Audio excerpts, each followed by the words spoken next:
Thank you for joining us here at M+ as part of the International Cultural Summit 2026.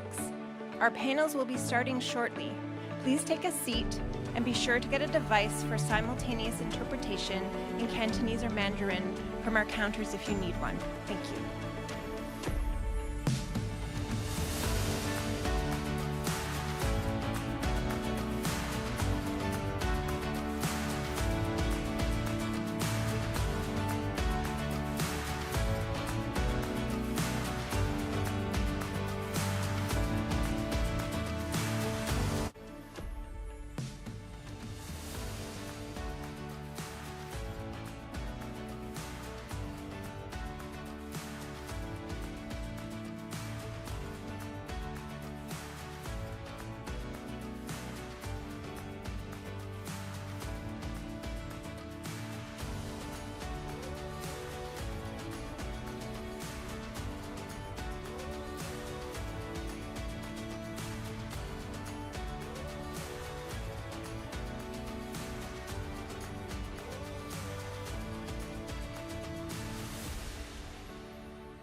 afternoon, everyone.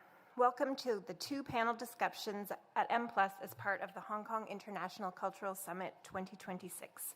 My name is Carrie Ryan, Associate Director for Learning and Interpretation at M+, and your host for the event today. On behalf of the West Kowloon Cultural District Authority, I would like to thank and welcome everyone for joining us. I'd also like to extend a warm welcome to those of us joining via live stream and our online channels. The panel discussion will be conducted primarily in English. Simultaneous interpretation into Cantonese and Mandarin is available via the interpretation headsets. Please ensure that your mobile devices are switched to silent mode. Flash photography, video recording, and audio recording are not permitted during the session. We will have two panels this afternoon. From about now to roughly, I would say, 4 p.m., we will begin with what I believe is the heart of museum work, community building. Following this first panel, there will be a brief chance to chat over coffee just behind me on the Horizon Terrace. Our second panel, the positioning and value of museum learning, will begin around 4:25, 4:30. But now, please join me in welcoming Suhanya Rafael, Museum Director of M+, who will moderate our first discussion, Building a Community for the Museum, and our speakers, Jochen Volz, Dr. Manal Ataya, Fatima Bintou, Rassoul C, and Karen Smith.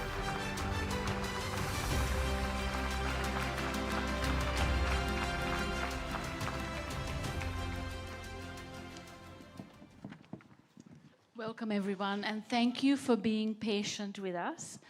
We were waiting for some of our other audiences that were having lunch at the Sichu Center, but I think many of you have come, so really wonderful for us to be here together.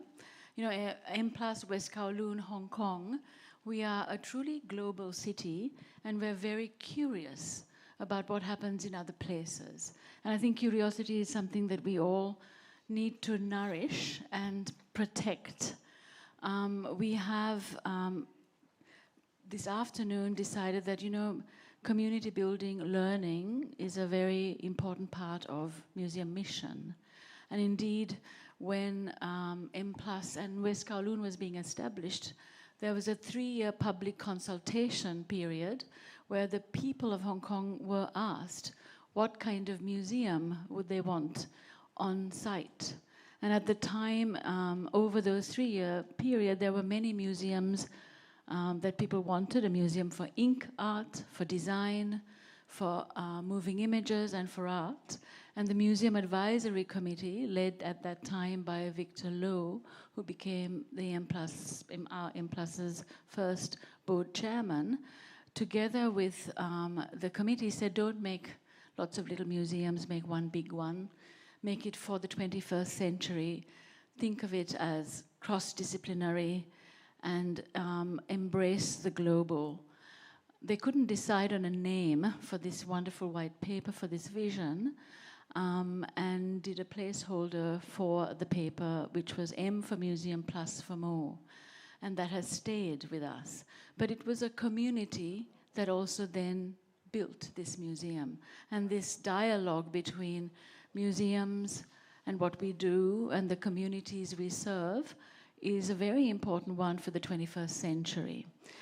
So, without further ado, I'm going to introduce each one of our speakers just before they come online. And our first speaker this afternoon is Jochen Volz, the General Director from the Pinacoteca São Paulo in Brazil. And he has been there for nearly 10 years. It's a state museum, but it simultaneously has a very important local museum context, which he will talk about. And of course, while being an institution for Brazilian art, it is an institution that is very interestingly in dialogue with indigenous communities as well as the Black communities that are a central part of the identity of Brazil. So, Jochen, over to you. So, Hanya, thank you very much. It's an enormous pleasure. Carrie, thank you very much for the invitation. It's an honor to be here with esteemed colleagues, dear friends, to be sharing ideas. the Pinacoteca do Estado de São Paulo is a state museum, as Sohanya already said. It was founded in 1905. I don't know what I see. One second. We'll see if that works. Here maybe this one I wanted to show first. It's the State Museum. It was founded in 1905, at first as an arts and crafts school, and then and that is maybe interesting, already in 1911, education was included as one of its missions.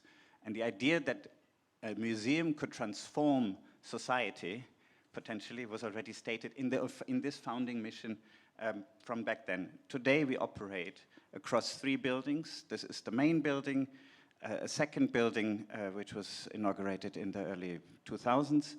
And about 3 years ago we inaugurated this new building which is basically organized around a big square. And on this picture you see a fence in the back, but usually when the photograph was taken the museum was closed, but when it's open everybody can just walk in and you're in the heart of the museum all of a sudden. That's interesting because it was, I would say, a kind of positive side effect of everything we learned during the pandemic. Before the pandemic, the project was different, and the same architects then said, you know, wait a second, a museum cannot look the same after everything that happened. Now we need more public space, and we need to find ways to draw in audiences that might have not ever been into a museum.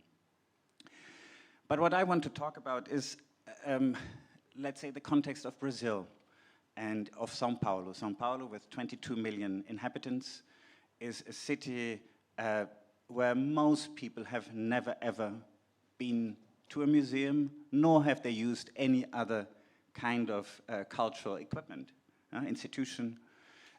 So the idea, and we know, for example, that in our audience research, we know that about 60% of our audience, when they come to the museum, it's their first visit to a museum. So you need to introduce what is a museum, what is art, what is the role of art. We are specialized on Brazilian art, as we say, as Sohanya said, in dialogue with the cultures around the world, but our collection is built on Brazilian art. So it is a lot of introductions, and that leads us, I would say, in a country or in a context where education is distributed very unequally. A lot of people, some people have a lot of access and have wealth and have possibilities to travel and to see things, and the majority has not. And São Paulo also being, let's say, a big metropolitan city, but it's not horizontal as Hong Kong. It is very vertical. So it takes, if you're from the outskirts to get to the center, to the heart of the city, it's easily 2.5 hours. And that said, it is difficult to get there. And one needs to consider, you know, how, and that's one of the questions I would like to bring to the table, what kind of languages a museum can speak. It's not about, I'm not talking about Cantonese and English and, you know, translation. I'm talking about, is it possible that a museum operates in let's say, in different languages at the same time? Can we speak for professionals, international audiences, and first-time goers at the very same exhibition?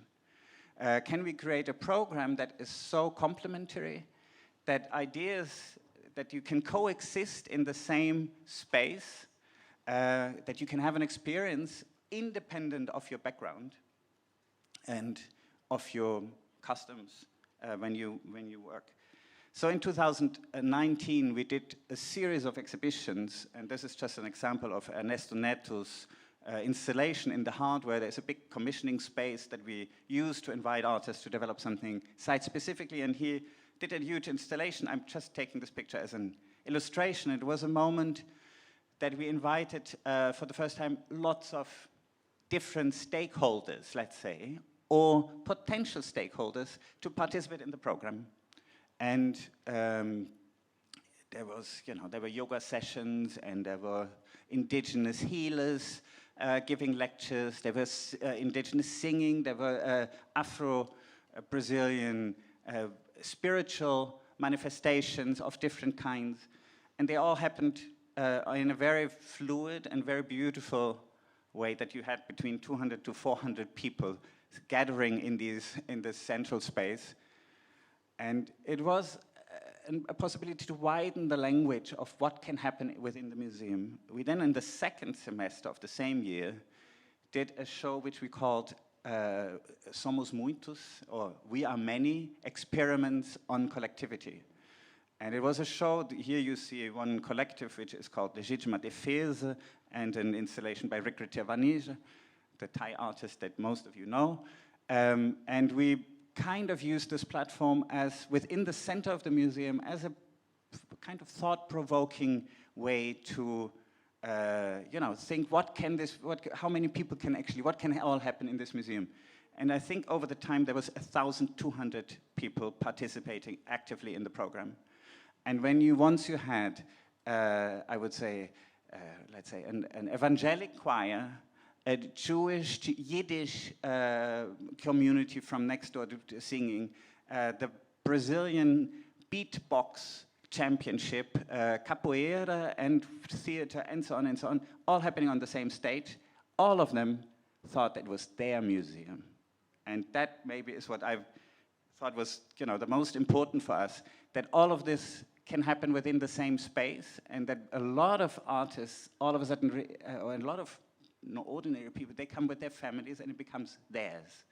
So this idea of creating, let's say, an audience, building an audience that has not yet used the museum has been great. Then, of course, the pandemic was a big break, but since that is over, we've kind of tried to pick that up again. And it's now, I would say, to close the thoughts, is a bit, what do different people bring as an expectation to the museum? And it's interesting. We have reorganized the collection over the last years. Well, when you come to a museum, you want to basically see yourself. So you want the museum as the mirror, or you want to create a memory. You want to have a kind of personal relationship to the museum, or you want that the museum becomes an agent and helps you and articulate ideas. You want that it is a home. You want it to be your safe haven or your safe place. You want it to be an allied. And what Suhanya said in the indigenous context, for example, we did in 2020, right after the pandemic, the first, and that's relatively sad for Brazil, but the first native or indigenous art exhibition curated by an indigenous curator. And since then, we've become somehow an allied to an audience throughout Brazil. And, I think it's the variety of programs and performances, and that this all can happen within the same space is, for me, let's say, one of the big challenges and also the beauties. And as a closing photograph, this is a rehearsal from this year. We had, and that's interesting, in Brazil, there's a long tradition, of course, of using the streets. Carnival, everybody knows, and Ilu Oba-Jimin is one of the local Sao Paulo-based carnival groups of only women, and only women of Afro descent. And so to have 600 women practicing in our staircase, in our Sambódromo, was a very, very beautiful experience, that it can be this safe place. It can be this rehearsal, the studio, the laboratory. And I think I close there and hope that we can explore more in the discussion. Thank you. Thank you.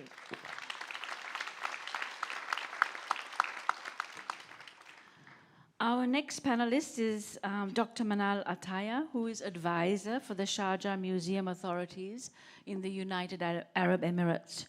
She was appointed Deputy Director of the Sharjah Museum Authorities in 2006, and then Director General in 2008, before transitioning as advisor in 2023. The Museum Authority oversees 16 museums, so many museums.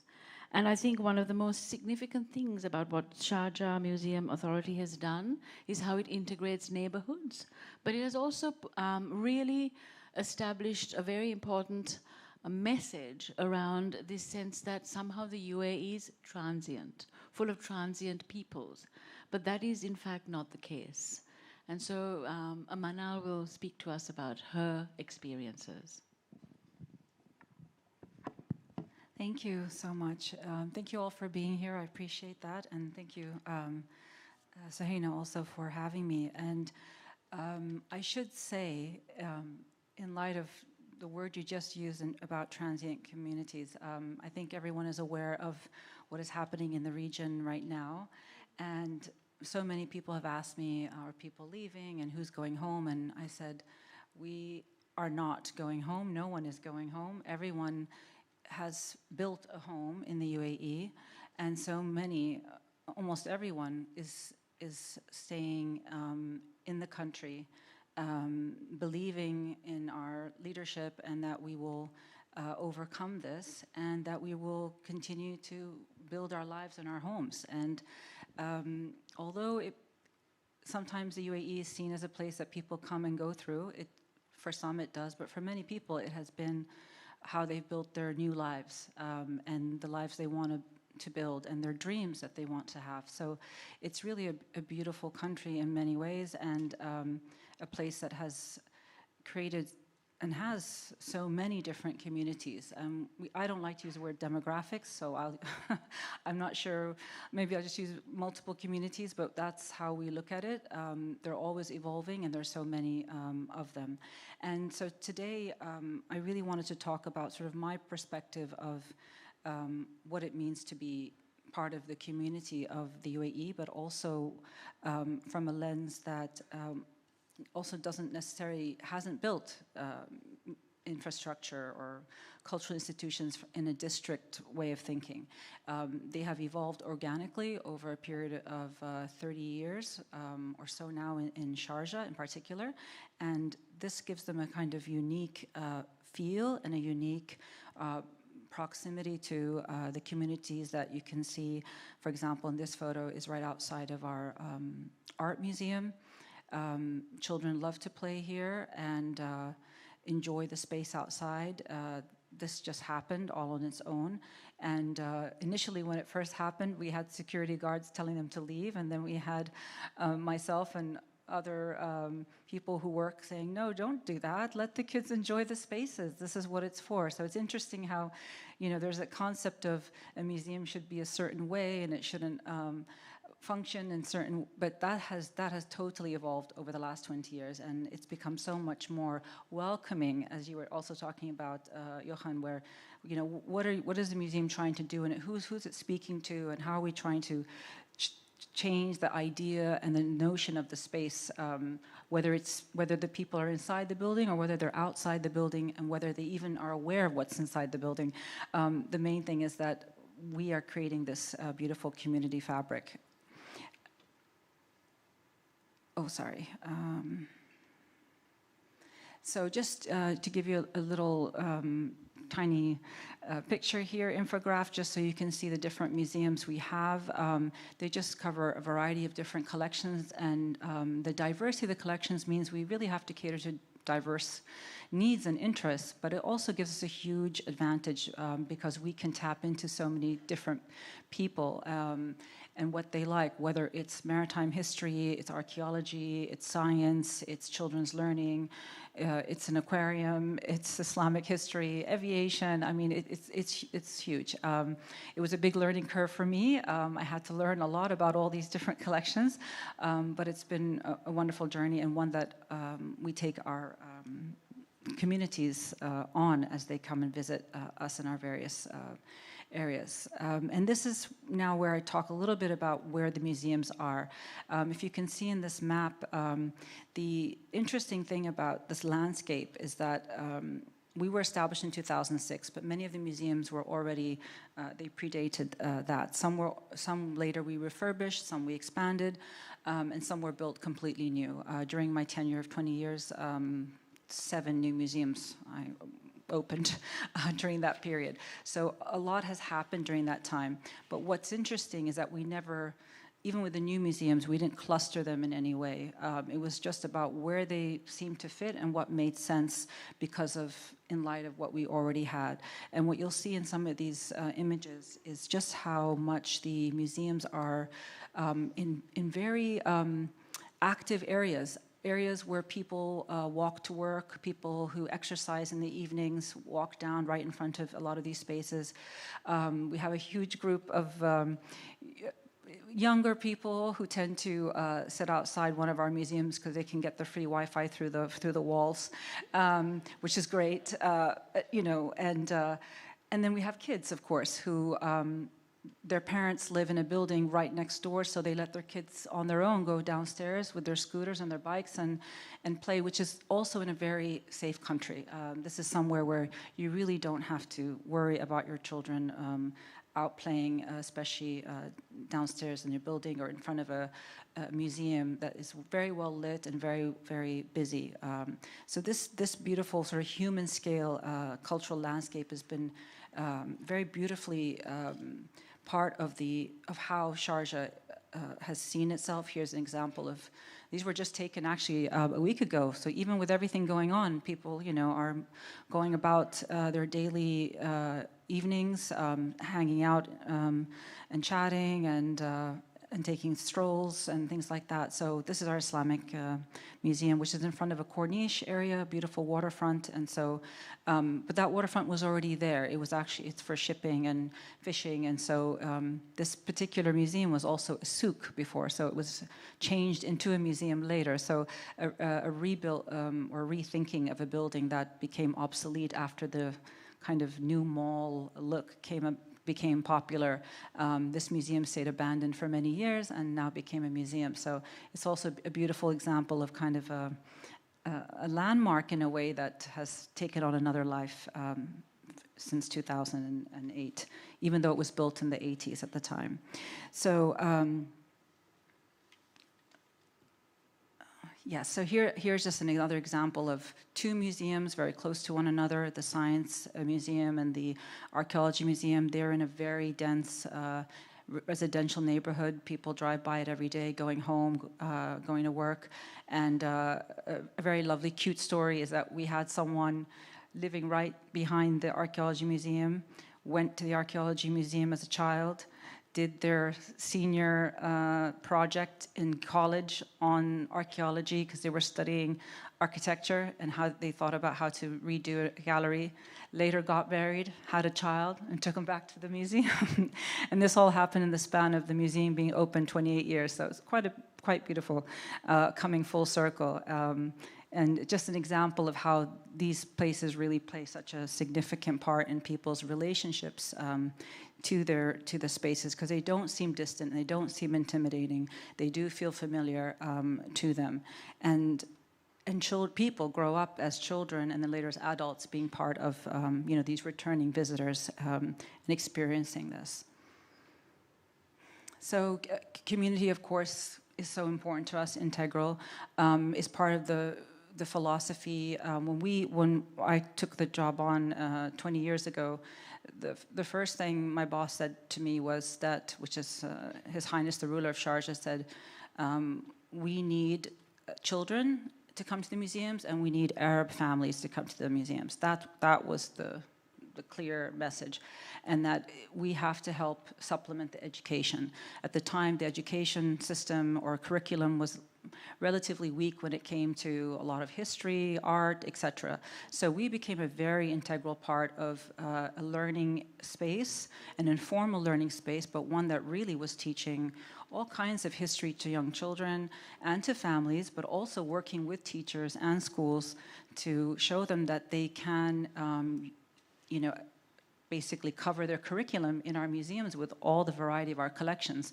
We can cover everything from math and geometry to Islamic history to archaeology, etc. In our museum. So it was a wonderful way to make also that very deep connection with participation and learning and co-learning for the first time actually with schools and teachers and what it is that they actually need. So just to continue on about programming is very important for us. It's part of a social practice. It's something that we've learned that we need children and people to participate in. That picture at the top is a recent one of Ramadan. So Ramadan just ended last week, and for a month. And during Ramadan, the kids, we have an event that happens in the evenings, and these are children playing sort of like, as they call them, old school games. So things that their parents or grandparents would have played, like backgammon and chess, things that young people don't play anymore, but actually it was very engaging for young people. They loved playing those games, and this is part of the sort of Ramadan idea of staying up late and enjoying these activities. And then finally, I think just to end with like lessons from what we've learned from Sharjah is that we have to remain accessible. That's been very key to us, and that also our spaces are cultural and they're temporal, and we have to respond to the rhythm of the community. So what they are doing, what's happening in the wider context, whether it's Ramadan, so things are later at night, people are staying up late at night, we need to adjust that. We adjust the timings, we adjust the activities to cater to that as much as possible to ensure that we're always being active in that way. And also that we ensure that we don't just focus on the architecture of a building. What matters so much is the connections we're making with the people that are coming to the space and beginning to use it in different ways, and allowing them to do that in any way that they feel is important. Because for us, the meaning for us is that we don't need to have people come to the museum, but rather we have to remain close to people. So however we do that is important to us, whether it's going out to other places, continuing to do events that are outside the museum. So this is what we've learned in our experience. So thank you so much, and appreciate that. Thank you. Thank you. Thank you, Manal. Our third speaker is Fatima Bintou Rassoul C, Director of Programs, Raw Material Company from Dakar, Senegal. Now, Fatima joined in 2020 and she comes from a curatorial background.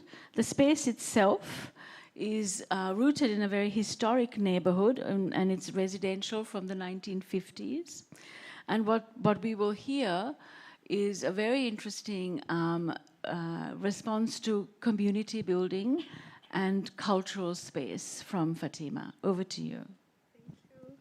Thank you, everyone. I'm very pleased and honored to be here today and to be amongst you.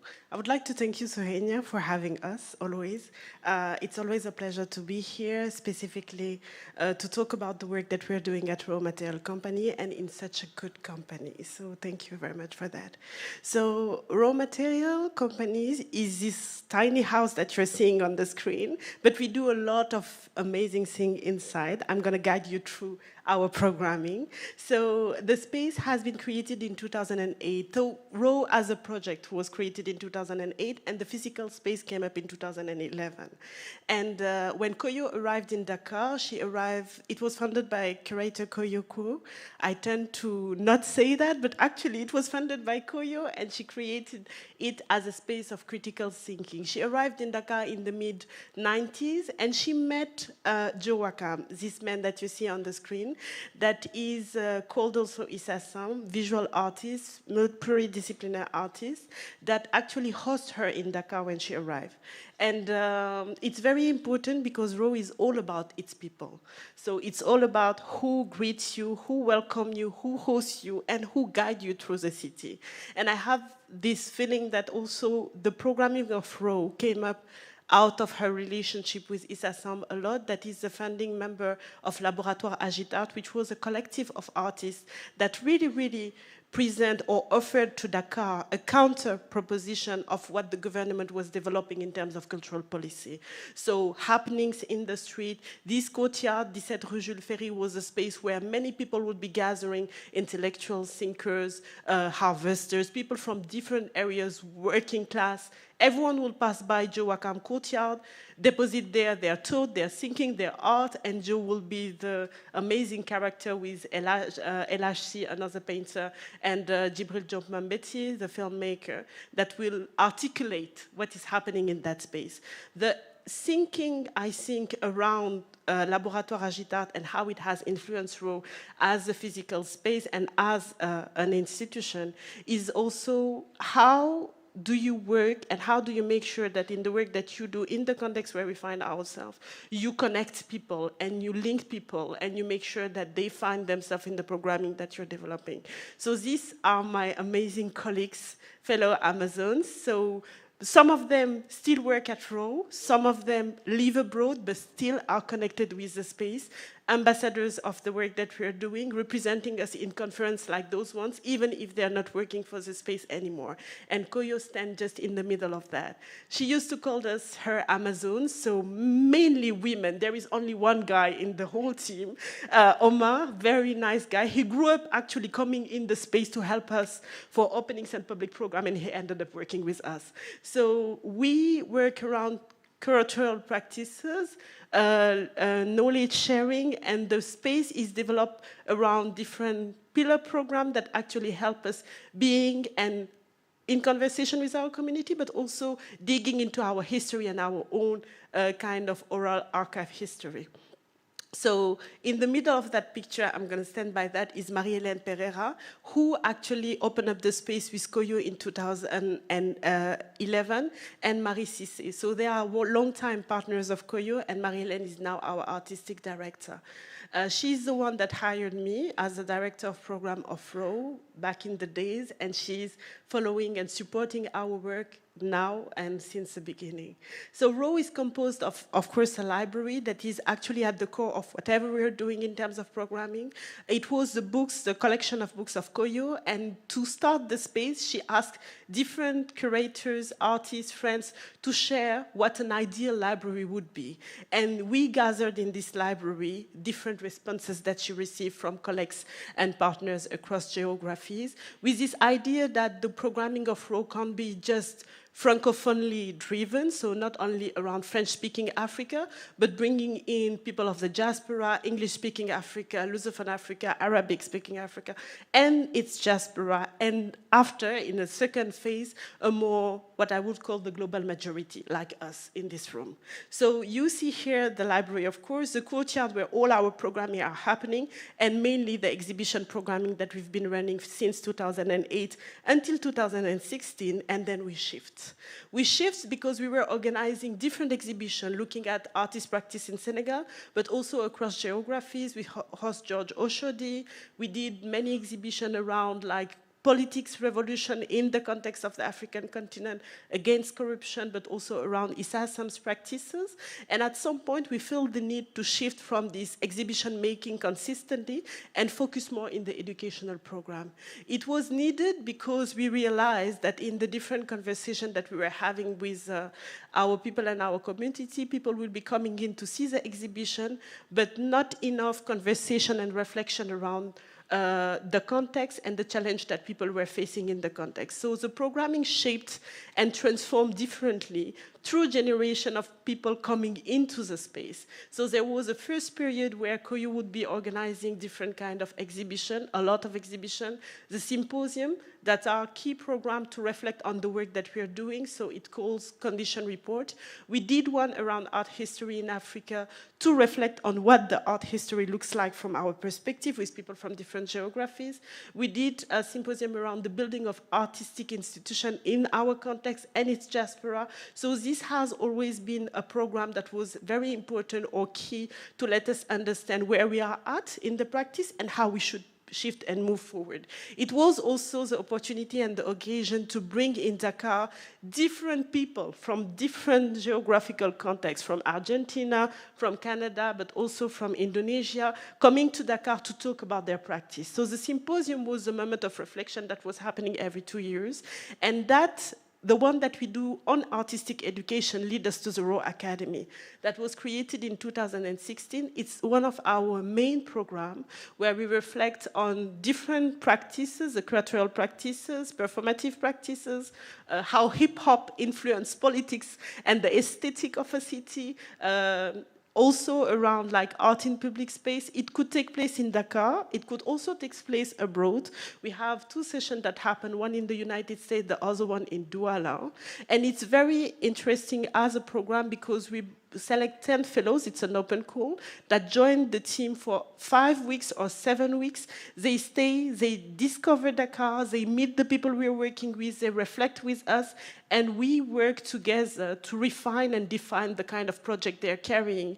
And we, at the end of the academy, the idea is for them to leave the institution with a network, a support system that's gonna guide them through their practice, people that they can call, or us, the team, that they can come back to for a residency, or to have meetings and reflection, or for us to recommend them for another international programming or something that they're developing in the continent. So the way we're engaging with our programming is very informal, I would say. So we have different ways of sitting, different ways to engage with the community. We very oftenly do assemblies where we bring people together to be in conversation with us in our language, so the Wolof language, and we do the translation amongst us in the audience. We really believe that translation is hospitality, and it's nothing that can be structured in a certain way because the colonial language has this gap between the way we think of something and the way we say it, actually. So this academy is also the moment for us to reflect on those questions, and language has been fundamental in that thinking. So this is the last cohort of the academy that was oriented around a sense of place and how do we think from the context where we are at and how do we build programs that still remain accurate to this context after 10 years. And this is, I'm going quick because I'm very long, I'm sorry.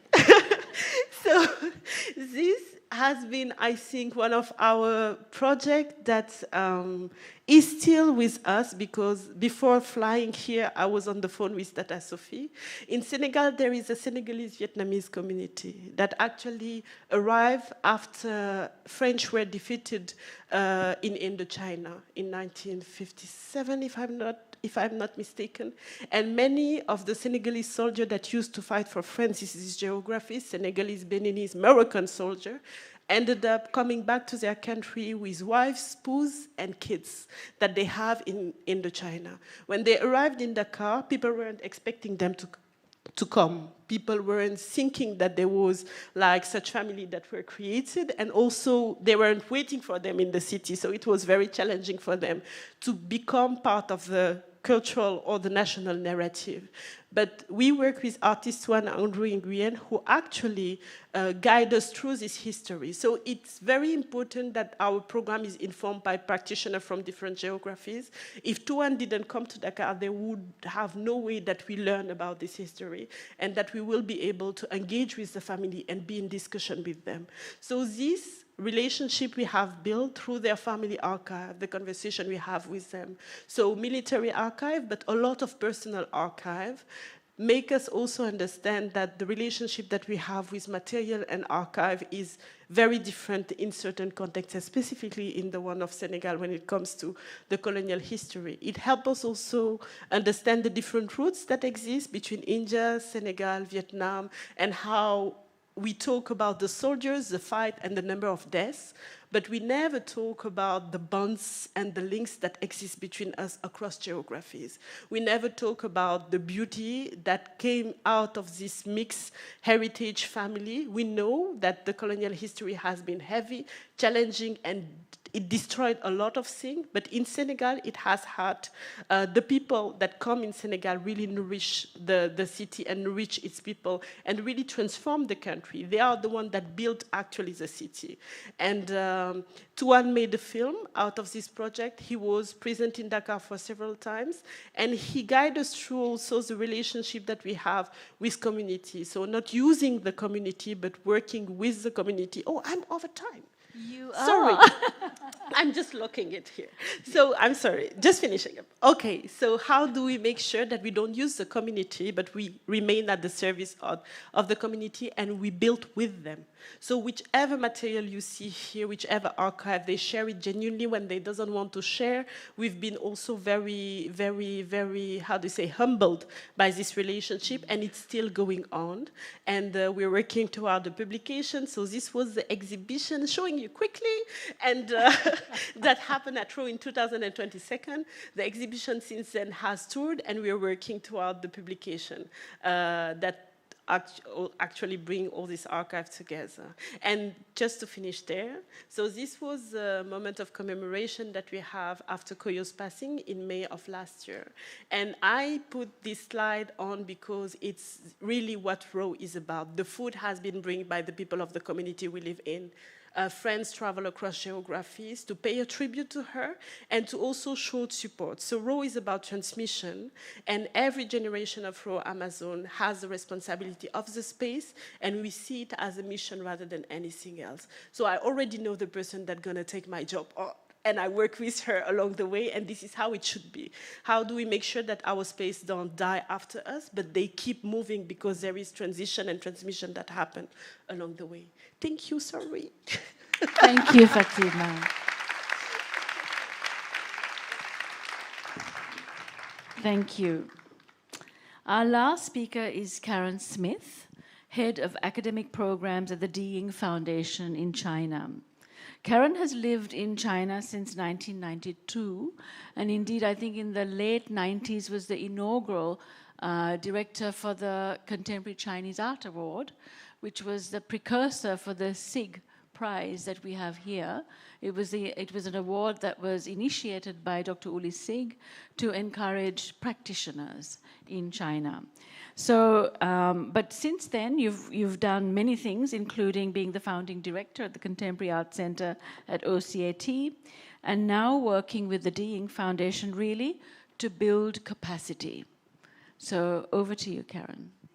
It's a real pleasure to be here, to be able to introduce the work that Ying's doing.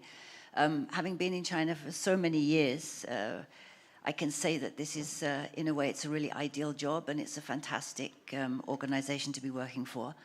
I'm not sure if you can see this clearly. I put this up. We don't have a mission statement. We've always tried to resist defining ourselves because we were very wary of becoming just one thing. We are, in a way, very young, and we're in a field where things are new, and particularly at this moment, everything's changing. We want to be useful because obviously we're not like you guys with a space. We are the support team. We want to be able to be useful to institutions and to somehow understand how a foundation can act to support. We're wary of the word support. We don't use the word philanthropy. We're thinking about how we can connect, how we can foster relationships, how we can bring people together. Because after all the years in China, the one thing I do realize is how often we don't have time to introduce ourselves properly. We make assumptions about who we are, what we are. And part of what we do is trying to have those conversations across cultures and across institutions. So you see here, we're also very unusual being in China, which is probably one of the fastest changing places in the world in recent years. We try to go slow, which has its own challenges at the time we try and initiate things. But my job, here is Head of Academic Initiatives. So we have what we consider to be flagship projects, and this is one of our flagship projects, which is the one that I'm particularly involved with. So it's called the Ying Fellowship, and as it says here, it's an 18-month program that happens every 2 years. So we've just completed our second one, and these are the 3 fellows at the event that was the culmination of their 18 months with us. And what this was a symposium that was self-organized by the fellows. I think what we do well is functioning as a platform that allows the curators to then find their groove, if you like, and develop their interest in a certain way. And then we facilitate inviting on their behalf mentors or conversationalists that they would really like to meet and to develop conversations with. So that in the first iteration that we did, which was from 2022 to 24, for us it was really a learning curve. We had a slightly older group of 4 fellows who had all arrived at some kind of crossroads in their career. And it was really a very good moment for us to learn, what do young curators need in China today? What are the challenges that they are facing, and how could we best find ways to support them? I'll come back to how we do that here at M+, because that's one of our important models that we kind of hope to develop in China, which we're sort of working towards perhaps eventually. But in the interim, this curatorial program was really about thinking. Curatorial has become, of course, a very intellectual practice for many people who study today, and Chinese tend to go and study in the UK or in the US, and they come back with a very thorough, deep knowledge of theory, but doing, having life experience, which I think is so important to everybody who works in the arts. Coming back to the idea of how we communicate, how we be together, these are such important elements. So really my job is to try and get them to talk to each other and to give them some life experiences. Yeah. This was how we began at the very beginning, before I even joined the foundation, but it kind of embodies our values. We were involved in instigating this project with Steve McQueen at Tate, partly because the founders of our foundation, who'd been traveling museums around the world and realized that in other places, kids would always be seen in museums looking at artworks. They could squat down on the floor, they could do drawings, they could make a mess, and really thought that this was the kind of project that we needed to be able to bring kids into institutions in China. So it was a learning experience to work on this project, and of course it was a fantastic one that actually brought a huge number of children into the Tate. Yeah, this was a project we did recently in Fitzwilliam at Cambridge University. The Fitzwilliam Museum there has a very wide range of collections, and the project there was partly because one of our aspects is we are building a collection and we have a particular holding in Glenn Liken's work, but it was just because of what he's done to facilitate conversations across generations, across cultures.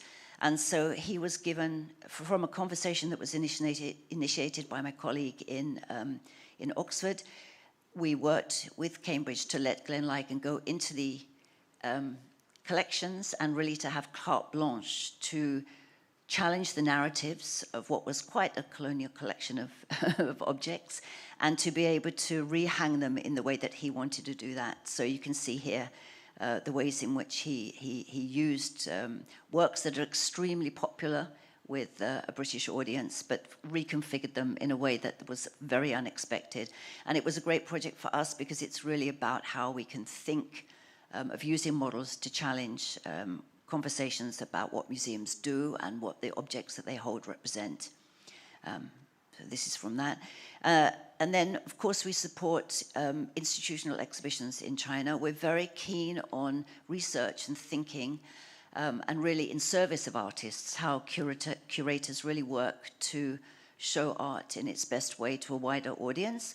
So we've done a handful of support for exhibitions in China, normally where it's an artist's first survey, and it's a very wide exposure that will cover new audiences. This was at UCCA. In fact, Cao Fei's exhibition was also at UCCA, but this one began at PSA in Shanghai, and this was in Shenzhen, photography exhibition. So we have a lot of range. We don't stick to one thing. And coming back to the idea of education, which is really a core of what we're doing, we don't call it education, we're thinking about learning and sharing. So when Turner Contemporary in the UK asked us to support, again, Steve McQueen, for a learning project, this was a summer school aimed at bringing in all kinds of people from the local communities to learn about how art and images and language are used in the cause of resistance, in the cause of causes. So this was a project that we supported as a summer school, and out of that came a second project. So Bridget Riley has an exhibition at Margate, and she said, you have two spaces. I'd like to use the small one. I'd like the bigger one to be a public education program space for the entire year. So we are funding that program. It's just a drawing studio. Anybody can go in and use this studio over the course of the year. And they have, of course, artists go in and give courses, and people get to learn from different people, different life drawings, you know, whatever, and interesting ways of thinking about drawing. But this is a program that we're supporting for an entire year. Yeah. And so, of course, we began with education here with M+. We have a Ying Associate Curator position here, which we're very proud of. The first was Wu Mo, who now has been promoted. She has the SIG Curator position, and M+ has just welcomed Neil Zhang as the second Ying Curator. So that's something we hope will continue. Thank you very much. Thank you. So you can see across our 4 panelists the incredible range in terms of how you approach thinking about communities for cultural institutions, a library, a rhizomatic suite of museums, an institution that is very eminent and 100 years old and plus, has reimagined its communities, and the support of a foundation towards community building, all of which are really essential. For us at M+, to hear all of you speak is really inspiring, really, because we can also learn from each other and to think about what can we bring to our particular location that you have applied in your place. So one thing I was thinking about is, you know, you have, as all of you are leaders in your communities, what do you think, you know, when you're looking at your own staff?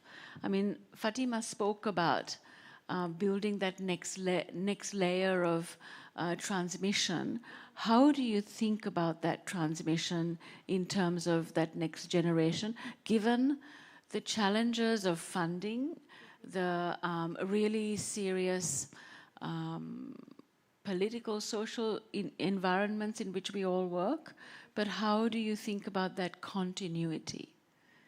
Can I ask Manal to go first, and then maybe Jochen? I'm only going first because we actually talked about this yesterday over dinner for a few minutes. But I not to plug my article, but I wrote an article about this. It's called Leadership, Legacy, and Letting Go, and it was about me letting go of the leadership position I had as Director General for over 15 years.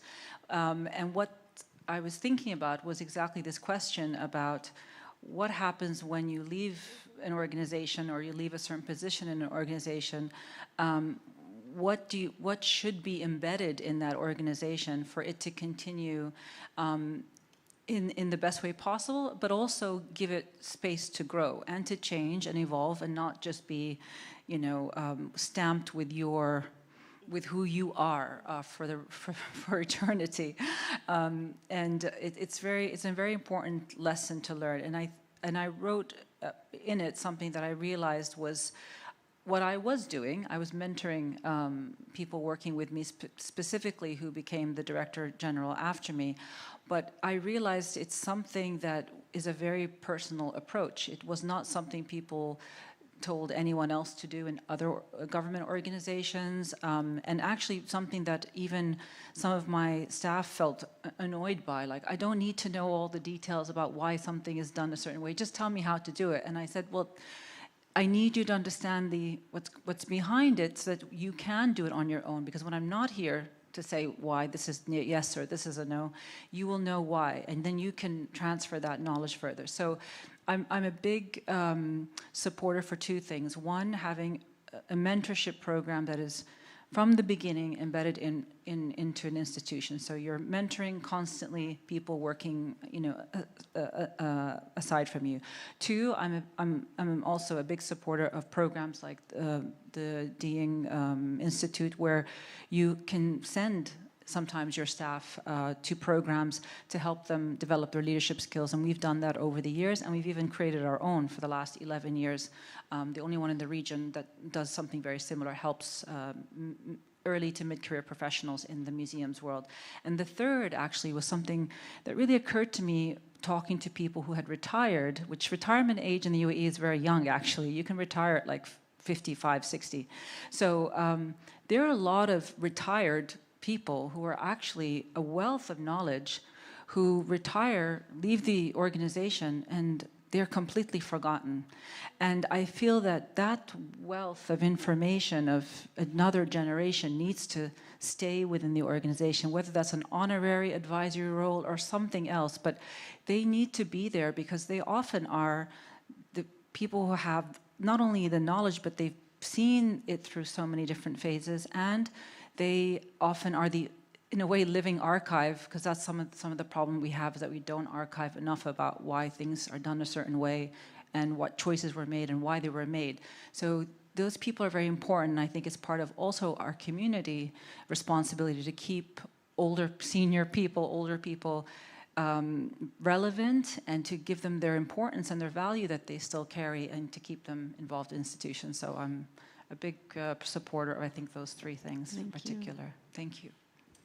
Jochen. I think what you just said, Manal, is very interesting because we need a community.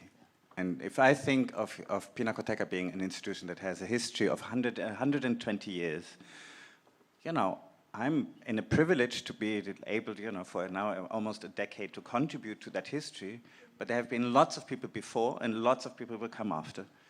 And but I would also, and the community is maybe that gives us the strength to go, I mean, only through the 10 years I've gone through, I don't know, 5 secretaries of culture, several governments, I mean, as everybody has maybe followed, we had a very horrible anti-cultural government before the current one, during the same time as COVID, but at the same time we built a new building. So there are, you know, was only possible because there is a community in different levels, be it the artists, be it, you know, the politicians that are maybe not in power at the moment, but they are kind of the opposition and they support you, be it philanthropists or different organizations, just be it the neighbors who just really want their museum to be growing. And they somehow give the whole thing a drive. And I would say in those last 9.5 years, I was able to see the museum grow, almost double its audience, have a new building.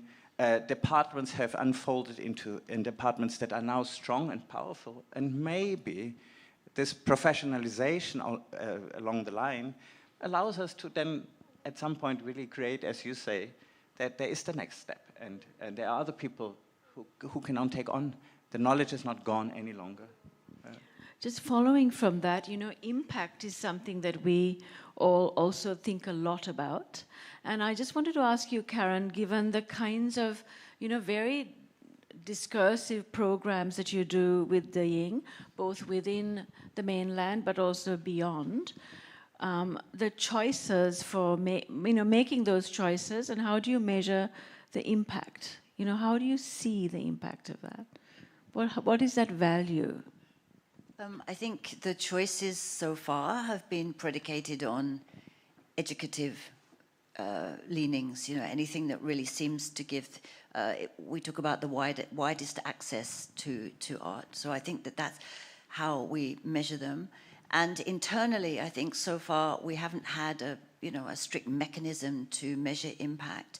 But that's why I included some quotations from, particularly for the UK one, for newspapers, because that's not us saying how it works. You know, it's perhaps harder for us to really grasp that within China, because understanding about what the impact of, rehanging a colonial collection is very big in the UK. It's probably not quite so clear to communities in China. But I think for me personally, with the curatorial program, I'm always trying to rethink and always to ask the fellows, how helpful was this to you? What do you think we could have done better? How do you think we could, tweak this in the future? So slowly we are kind of evolving, and I think that impact has to come from, when I learned a lot when I was in Xi'an. You mentioned OCAT earlier. I wasn't the main one. I was in Xi'an. And the way to measure impact there was, if I'd have listened to the public response in the beginning, I probably would have given up after a year, because people weren't very positive about the contemporary in a city that's filled with fabulous historical artifacts. But consistency and, not being arrogant, not just sticking with something because you believe it, but actually being consistent where you're still able to listen and to kind of improve, but don't change course midway. If you believe in something, then try and develop it and, work with people to get the understanding going, but don't keep changing course, because you confuse people and people grow with you. So our audiences, perhaps they were never huge in Xi'an, but they were steady and strong and loyal. And I feel that, with our community of curators, when we began in the beginning, they were like, maybe I'm not an internationally famous curator leading them, but the questions we ask, the conversations we have are things that really stick with them, because within their context, people don't normally ask them to think about things in that way. And I think that that's where we hope to have over time that alumni will remain strong between the curators. Yeah. Fatima, you too, impact. I remember we had a very interesting conversation about impact.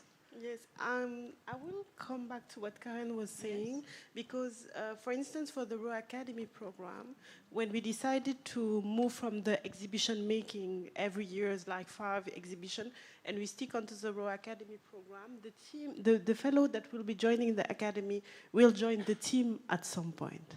So each academy has someone that actually joined the team of Raw and reshape the program by joining, because they have the experience of it.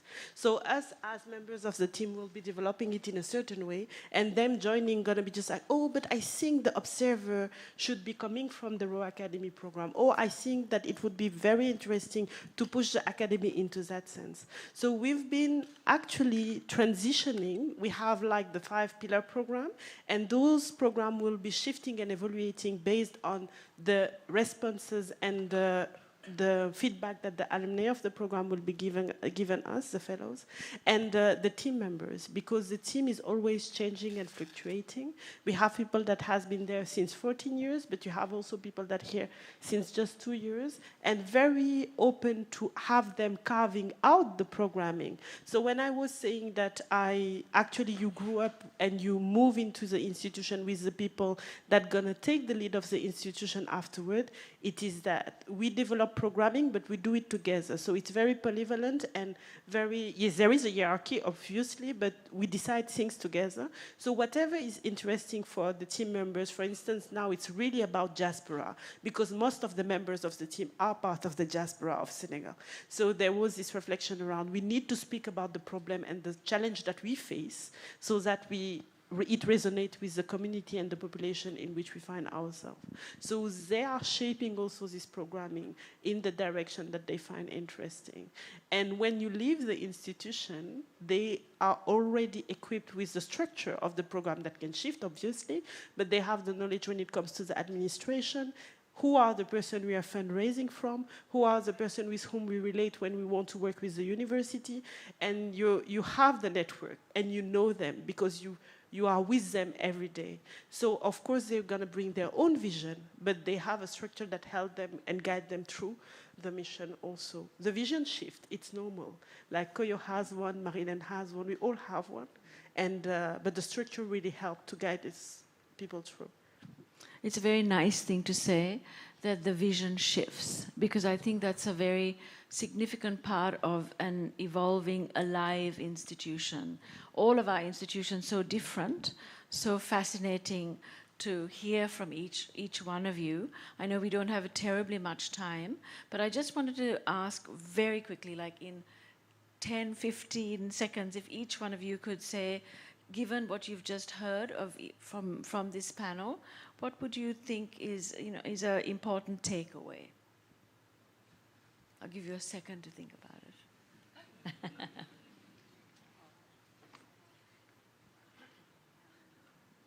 I will jump in and say what I will start, because for me I think it's diversity, strength in diversity.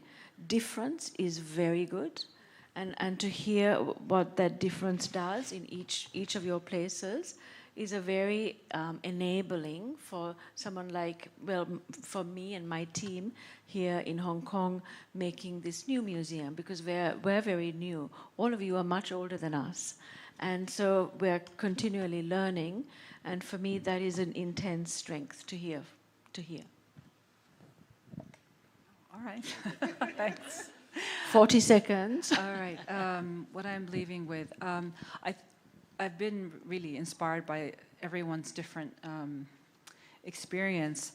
I would say what I'm leaving with is that the importance of slowing down. I think when you also talked about how long it takes to get to a certain point, I live in a very fast-paced country. I know Hong Kong is as well as is China, for example, and you can get caught up in that rhythm of moving very fast and not having a moment to just realize that things take time. True community takes time to build, and that trust takes time, and not to push it. Let it happen, and don't be so impatient. I think it's not easy, but it's something I'm going to keep remembering, to just take a breath and let things happen the way they need to. I would say, don't take anything for granted. Yes. Everything needs to be built every time, again and again. And whenever I feel that things are just finally settling in, there is something, don't take it for granted. I would say perhaps like embrace, I'm going to connect with what you're saying, Manal, embrace the transition. We've been like having different transition mode, and this one is a particular one for our organization and the team members. And the transition moment are a crucial moment to slow down, but to rethink and reshape the programming. All the programming going to change. The vision evolve, the context in which we find ourselves change, and the word is just crazily changing. It's a big mess. So it's important to be all connected and to be reflecting from what you're doing here in Hong Kong, but what is done also in Sao Paulo, what is done in Sharjah, what is done in China and London, and to be all in this together. Community is a driven force, but we have all a different way to relate to that community, and I think it's important to be learning it from each other. Karen, last word. Just very quickly, I think it's just to keep in touch. You know, it's communication, because we're often so fragmented, and we're fragmented in our understanding of each other, and it doesn't take much sometimes to sit down, just have a conversation and be completely re-inspired. So, yeah, I think so. Thank you. Thank you, everyone. I think that's a fabulous summary of what we take away. Thank you very much. And a quick coffee break. Thanks, everyone, and thank you all for being here. And on the note about conversation, I would encourage you all to take some time now. I think we have about 20 minutes where you can have a coffee, refreshments, and then you're welcome to come back. You can leave things on your seats if you want to come back to the same seats, particularly if you had a translation headset. You can leave them here. If you plan to leave after the coffee break or right now, you need to check out with a QR code so we can keep track of the number of seats in the hall. But other than that, we'll see you here again just before 4:30. So thank you so much. Bye.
Welcome back again for the second and last panel of the afternoon. For those of you who have just joined, my name is Carrie Ryan, Associate Director for Learning and Interpretation at M+, and I'm the host for the event today.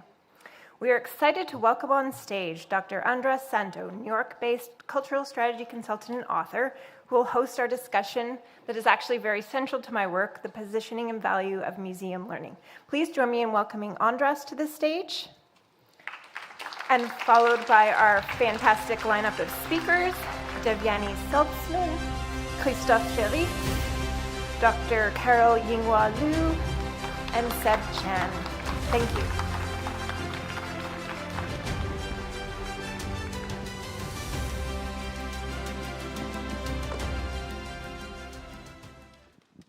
Great.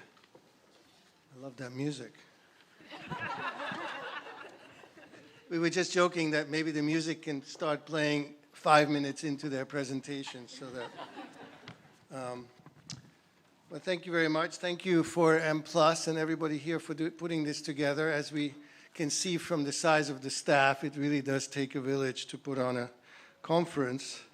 Our theme is Reimagining Community through the arts, and I think all of the sessions today showed that this is sort of the hot topic in our field. And that's because we're in a moment of sort of reinvention and evolution in the museum field. Museums everywhere are embracing a wider, more, if you will, inclusive, less elitist role. They're trying to become indispensable to their communities, however you define those communities, more connected to society, more welcoming, frankly, unlearning a lot of their past. And learning, which is our topic today, notice we're going to use the term learning instead of education, in keeping with our theme, has always been the most community-facing part of the museum. It's an area that's sort of naturally predisposed to community engagement, inclusivity, trust, knowledge transfer. But as we're about to learn, it's also one of the most innovative part of the museum.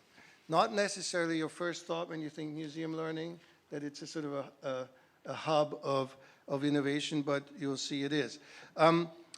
So if you think museum learning is about kids doing finger painting in a classroom, or if it's about a docent explaining a picture in a gallery, you're in the wrong decade. Learning is about much more. It's actually, as you'll see, being woven into every stage of the visitor journey, including even before you get to the museum and certainly after. It's very often about making together. We're actually learning a lot, and earlier today there was discussion about health benefits of the arts. A lot of that is in the context of creating together. It is for people of all ages. We talk about lifelong learning, even though typically museum learning has been heavily weighted to kids. We'll get back to that issue later on. Was it something I said, Kristoff?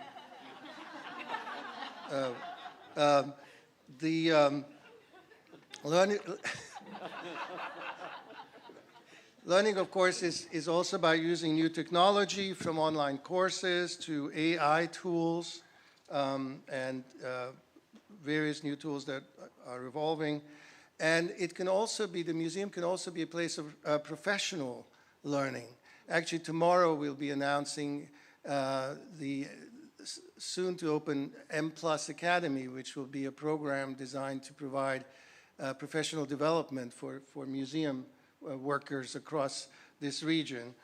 More about that later as well. So a whole lot of changes going on. Overall, I would say that the whole status of museum learning is being elevated in the context of this pivot to community. You know, it used to be that museum education departments were in the basement. No more, metaphorically and figuratively. So the good news is we have 4 excellent people who are going to sort of take us into this world a little bit. Deviani Saltzman, Head of Arts at the Barbican, Kristoff Sherik from MoMA, recently taken over there, Carol Ying-Hua of the Inside Art Museum in Beijing, and the one and only Seb Chan, who runs Acme in Melbourne, which is devoted to moving image. Please give them a hand before they share their wonderful thoughts. Very good. So here's what's going to happen. I'm going to ask each of you to, I've asked each of you to come here with a very brief snapshot of something interesting and innovative happening in your institutions.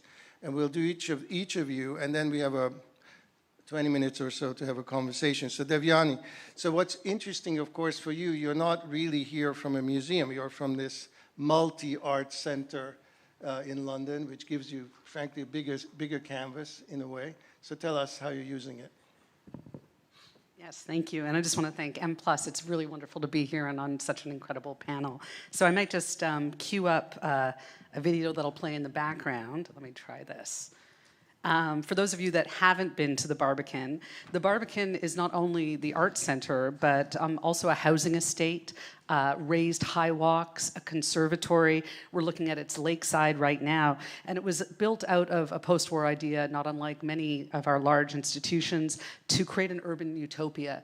Construction actually started first in 1965. The art center itself was finished in 1982 and is about to undergo its first physical renewal in 40 years under architects Asif Khan and Allies Morrison. We are in competition with Elaine in the South Bank for the esteemed title of Europe's largest multi-art center. And you can see right now on the video, housing and apartments over the lake, and the art center is just below it. Here, I can do PowerPoint at the same time. On the art center side, we have over 1 million visitors a year, 2 galleries, a concert hall, a 1,500-seat theater, 3 cinemas, and large amounts of public space for free programming from our foyers to the lakeside and our conservatory. We are also home to 2 resident companies, the London Symphony Orchestra, the Royal Shakespeare Company, and a number of associates. So in my attempt to be brief, when we talk about the idea of the position of learning within institutions more widely, I think it's very true that it's about how it's interwoven throughout everything we do. And I was speaking to Dr. Schaffer earlier today, who talked earlier about learning, and we talked about learning as connection and meaning-making between objects, exhibitions, and experiences and the people who engage with them. Last year, we launched an artistic vision 2025 to 30 that was very much built on the idea of connectivity across the multiple disciplines. So I think the unique opportunity we have is 6 departments, from cinema to theater to immersive programming, that can be connected for audiences to be able to understand a world that is increasingly in chaos. So that vision was launched with the idea of coherence and connection and sense-making, which is learning as embedded in everything. So a quick few examples from that was our autumn exhibition, Feel the Sound, which was run by our immersive team, was all about the haptic experience of sound, and woven through it was the ability to engage. We had our own choir that community members could join. We had installations where you could do choral work and experience sound as it relates to your own heartbeat. Here we have examples of a live radio station that was broadcast with different community groups through our creative collaboration team in our public spaces, free and in pursuit of repetitive beats, a VR experience in the pit. Another example, again, of kind of how experience and learning is connected through all programming was our reintroduction of fashion to the Barbican. We had our first fashion exhibition for many years this past autumn called Dirty Looks. But Dirty Looks isn't just about fashion, it's about sustainability and about recycling and about connection to materiality. And alongside that, we had making programs. You talked about the need for gathering and making in collective experience. We also had a big theater piece called Lacrima by the amazing French director Caroline Nguyen, which is about the relationship between labor and fashion. And all of our promotion was how do we guide audiences and publics through theater, music, cinema, and in this case, fashion, to understand something in the world, such as the relationship between labor and sustainability. And because my time is running out, I'm going to just pop through. All those programs exist alongside maybe what would be more traditional experiences like our Chronic Youth Film Festival, our workshop programs. But I'm a little more interested right now in that kind of connectivity space. The last example is, this is our conservatory, what it'll look like when the renovations are done. It's the biggest conservatory outside of Kew Gardens.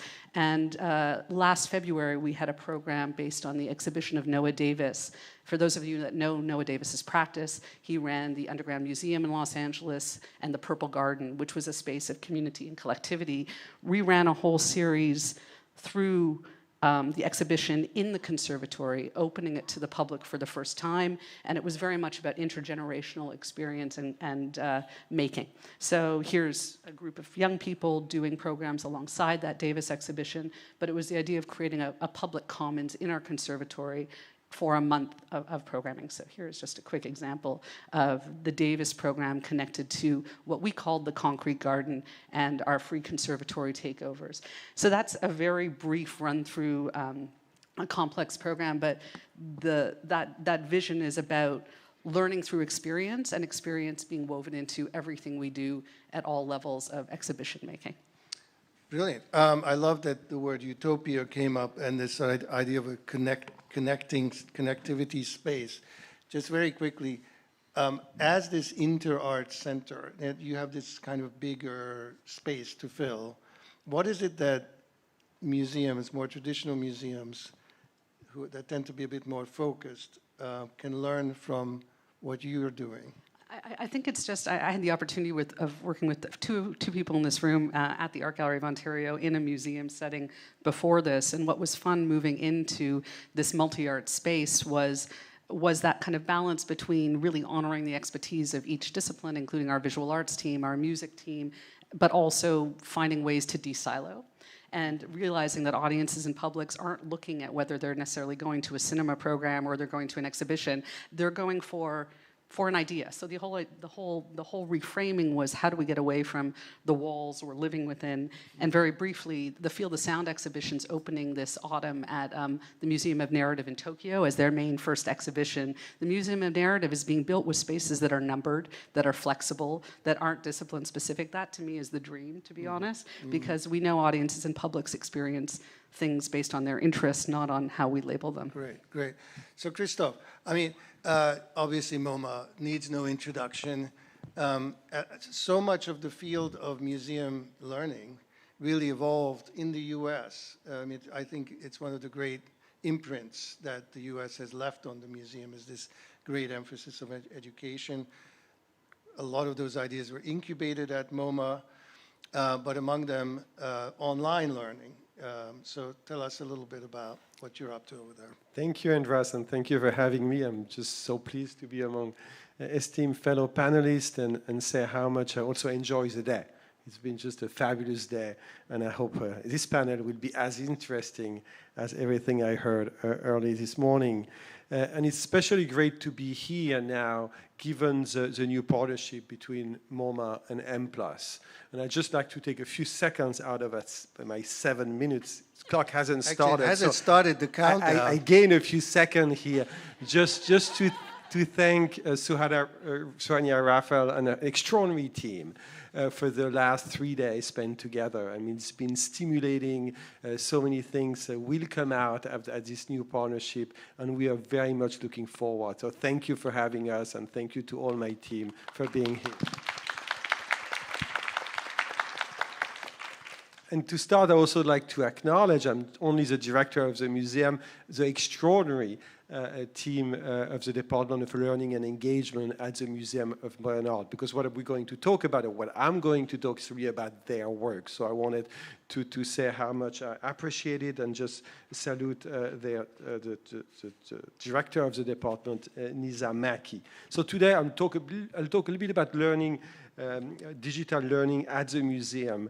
I wanted to start by saying that, of course, physical encounters, the idea to bring people together in connection to art in person, is still absolutely key to the museum's mission. But of course, today, new technologies give us that extraordinary opportunity to expand that mission, to expand those values, transcend geographies, and really increase accessibility. And that is very much, and has been and will remain, a core priority of the museum. And even as we are heading to 2029, when suddenly our museum will turn 100. So that idea to be able to connect to a public that maybe came to the museum 10, 20, 30, or 40 years ago, and to create that long-lasting bond is really important to us. So as Andras asked me to talk about something very specific, I thought I would talk about the Coursera program, something that's been active at the museum since 2012, and I really see as a building block of our strategy. And I thought to start just with a quote. I think we have to meet people where they are, and it'd be interesting, and we spend a lot of time trying to understand what's the response of our visitors, both online and on site, to really understand their demand and what is most meaningful to them. And that quote seems particularly inspiring. While studying at UN Khan School of Business, I visited MoMA during long weekends as a palliative to the rigors of management and got hooked. Back in Bangalore, my hometown, I was nostalgic, and your course offered an opportunity to understand and appreciate modern art. So I thought it was just a very good illustration of the meaning of digital learning. It does provide connection to modern art for those who just sometimes can never visit New York, and also those who just come to the museum and wants to stay connected with our program and what we do. So this is now the largest museum-based online initiative, reaching over 2 million learners across 180 countries with 11 courses in 4 languages. So that's really something that gives an extraordinary reach to everything we do at the museum. Our most popular course out of those 11 courses is Modern Art and Ideas. And it does exemplify how we use self-paced videos, rich material, text, in order to bring people an idea of what the museum is and allow them to really follow those courses at their own leisures. And last fall, we added, as it's a constantly evolving program, we added, let me just go back 1 second here. I went a little bit too fast here. We launched Modern Art and You, a free newsletter course that attracted immediately over 14,000 sign-ups. And here the idea is to maintain a long-term engagement. So a course is something great in and of itself, but how do you keep that connection with people living far abroad? So the idea of redesigning our digital platform in the years to come is absolutely key in the strategy of the museum. In order to make that happen quicker, we hired, for the first time in our history, a chief digital officer. So really creating a new position that's going to help us to create new initiatives ranging from, let's say, building a centralized media hub, something we never had. How do we give access to people who are not in New York, don't visit the museum, to films, movie, everything that's durational, and up, of course, to digital learning. Recently, we started a number of new family programs, bringing families to the museum during 4 or 5 days and really reshaping the experience of the museum during that period. Another initiative is to allow now our teacher from the state of New York to come free to the museum. So that's absolutely key, to think about every way we can to make the museum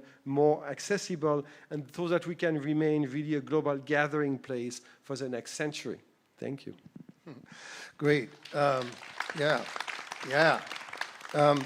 You know, this may be apocryphal, don't quote me, but a friend of mine who worked at MoMA said that once they were monitoring the participants in the online courses, and a former president of the United States was taking painting classes online at MoMA. We're not going to take credit for that. Quickly, he's an accomplished painter, actually. Could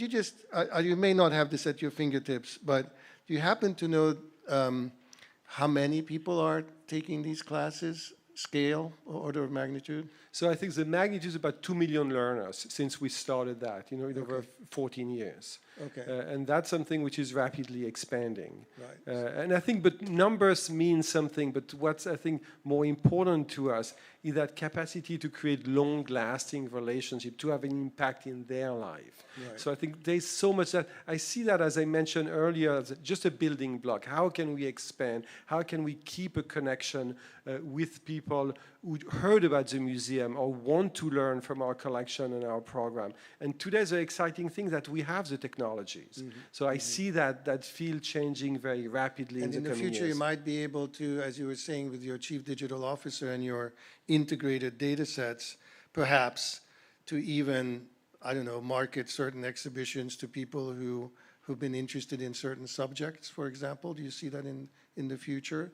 So if you took an impressionist course, that maybe you'll hear about an impressionist course. Yeah, creating a connection, creating a form of a loyalty between viewers and the museum is key to us. I mean, the way we do it right now is through membership, but we know membership are mostly local and domestic. So how do we create that same kind of bond, same kind of long-lasting connection with people who live abroad?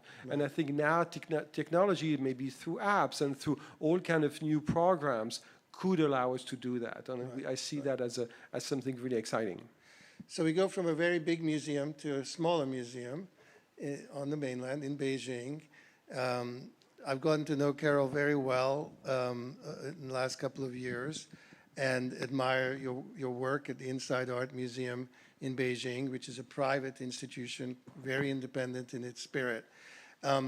China is a unique case. This is a country that's still inventing and learning to live with contemporary museums. So in that context, can you talk a little bit about how you're approaching learning? Thank you, Andreas, for such a kind introduction, and it's really a great honor to be here.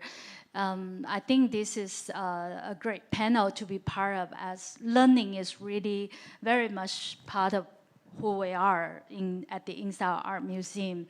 But unlike MoMA, Inside Art Museum does require a bit of introduction, and I would love, it's a great honor to be able to present some aspects of who we are and the aspects in our practice at the museum. So compare with my dear colleagues, distinguished panelists here, we are a small art institution in Beijing, founded in 2008 by a small group of visionary Chinese entrepreneurs. The Inside Art Museum is a publicly registered non-for-profit, supported by the Inside Out Art Foundation that was set up by the same founders. This structure enables professionals like me, scholars, artists, to run the museum with full autonomy. So we are autonomous in programming, and we are able to commit our vision to keeping pace with changes in art. Such a commitment to art and flexibility in practice is very rare, considering the recent tendency of museum development in China as part of cultural tourism or creative industry. We don't operate by the logic of the industry. We value the possibility of contributing to the long-term cultural building in the society. We continuously focus on growing ourselves as a leading institution, not only in in-depth research in art history, but also in inventing possible models of instituting in China. With our research, exhibition, discursive, and publishing program, we have gradually built a discipline of contemporary art that hardly exists in art academies or public institutions in mainland China. In this sense, we see ourselves play a key role in learning in contemporary art, both within and outside of the specialized art circle. One of the main aspects in our program is the ongoing research in the historical formation of contemporary art in China, and we translate our research into exhibitions. which trace the lineage of contemporary art in China initially to the 1940s, when contemporary China came into being. Gradually, we have expanded this time frame to the 20th century. Understanding that contemporary art and its current historical narrative is a construct involving all of us helps us see how we have all been shaped in this process. Discovering the discrepancy and agency of our historical process leads to an ability to situate today's practice historically and beyond the surface. So to research into art history is not to be, not just to look at the past, is with urgency to understand the present. We also continuously focus on growing our focus and program in terms of providing a public platform for critical debates of contemporary issues in changing social, political, and cultural realities, really exercising the agency of a contemporary institution in the society today. We curate thematic exhibitions to join and generate these discussions. We showcase experimental and process-based art, making visible the genealogy of cutting-edge practices and thoughts in global contemporary art in a context that's very much dominated by market-driven practices in art.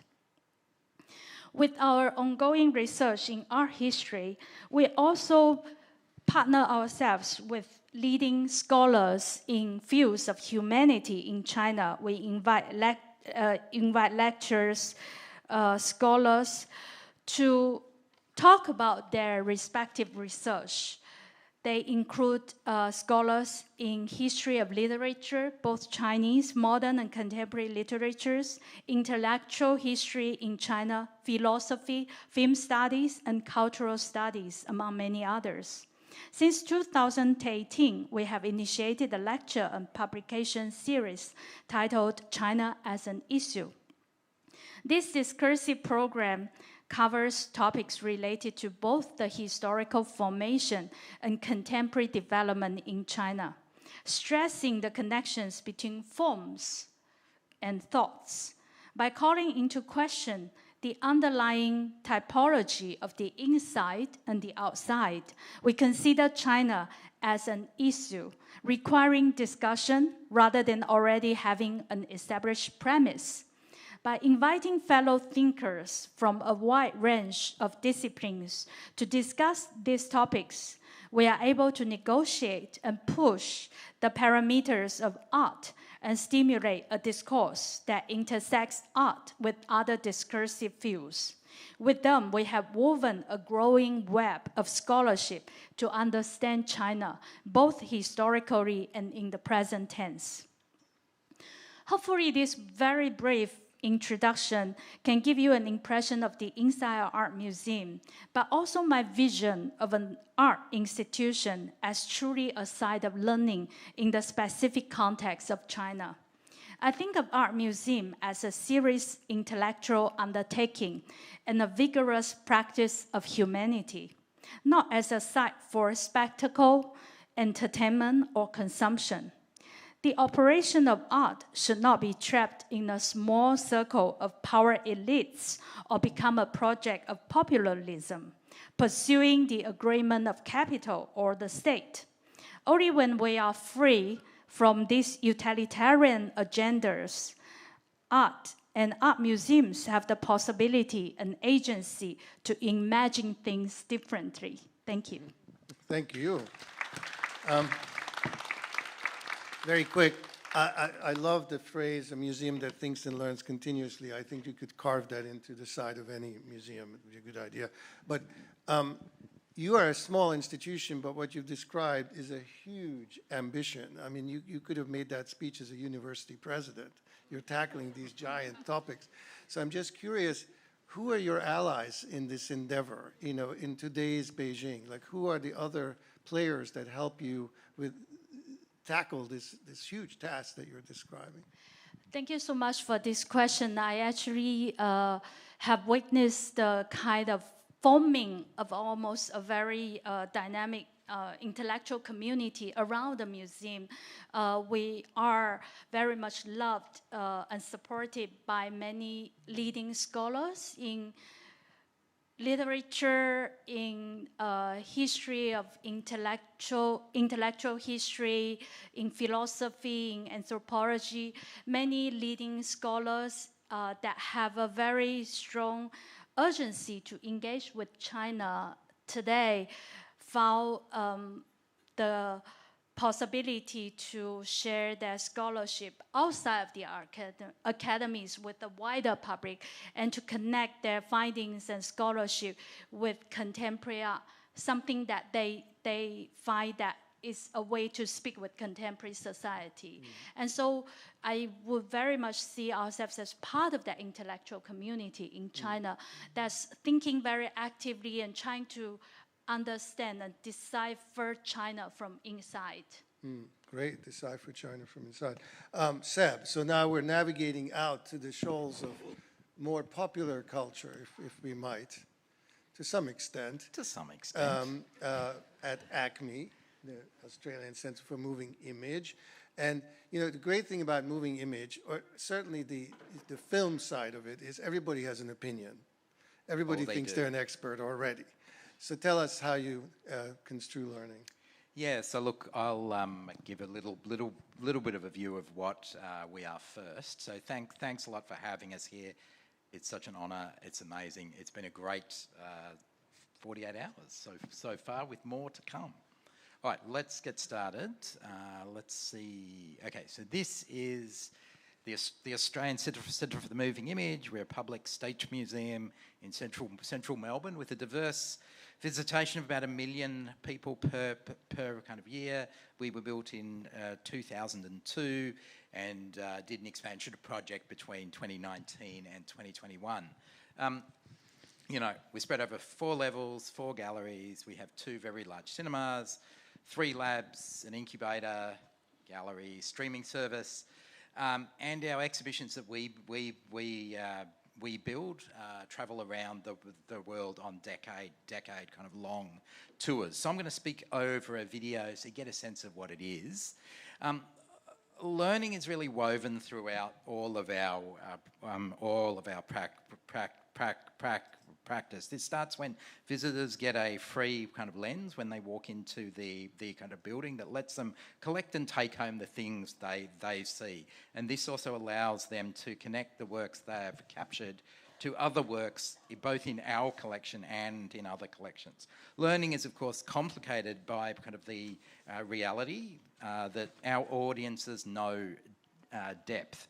They are fans, cinephiles, gamers, visual artists. The museum knows breadth, particularly across time and space. And our kind of value lies in connecting that breadth, drawing connections and showing the way media is designed and made.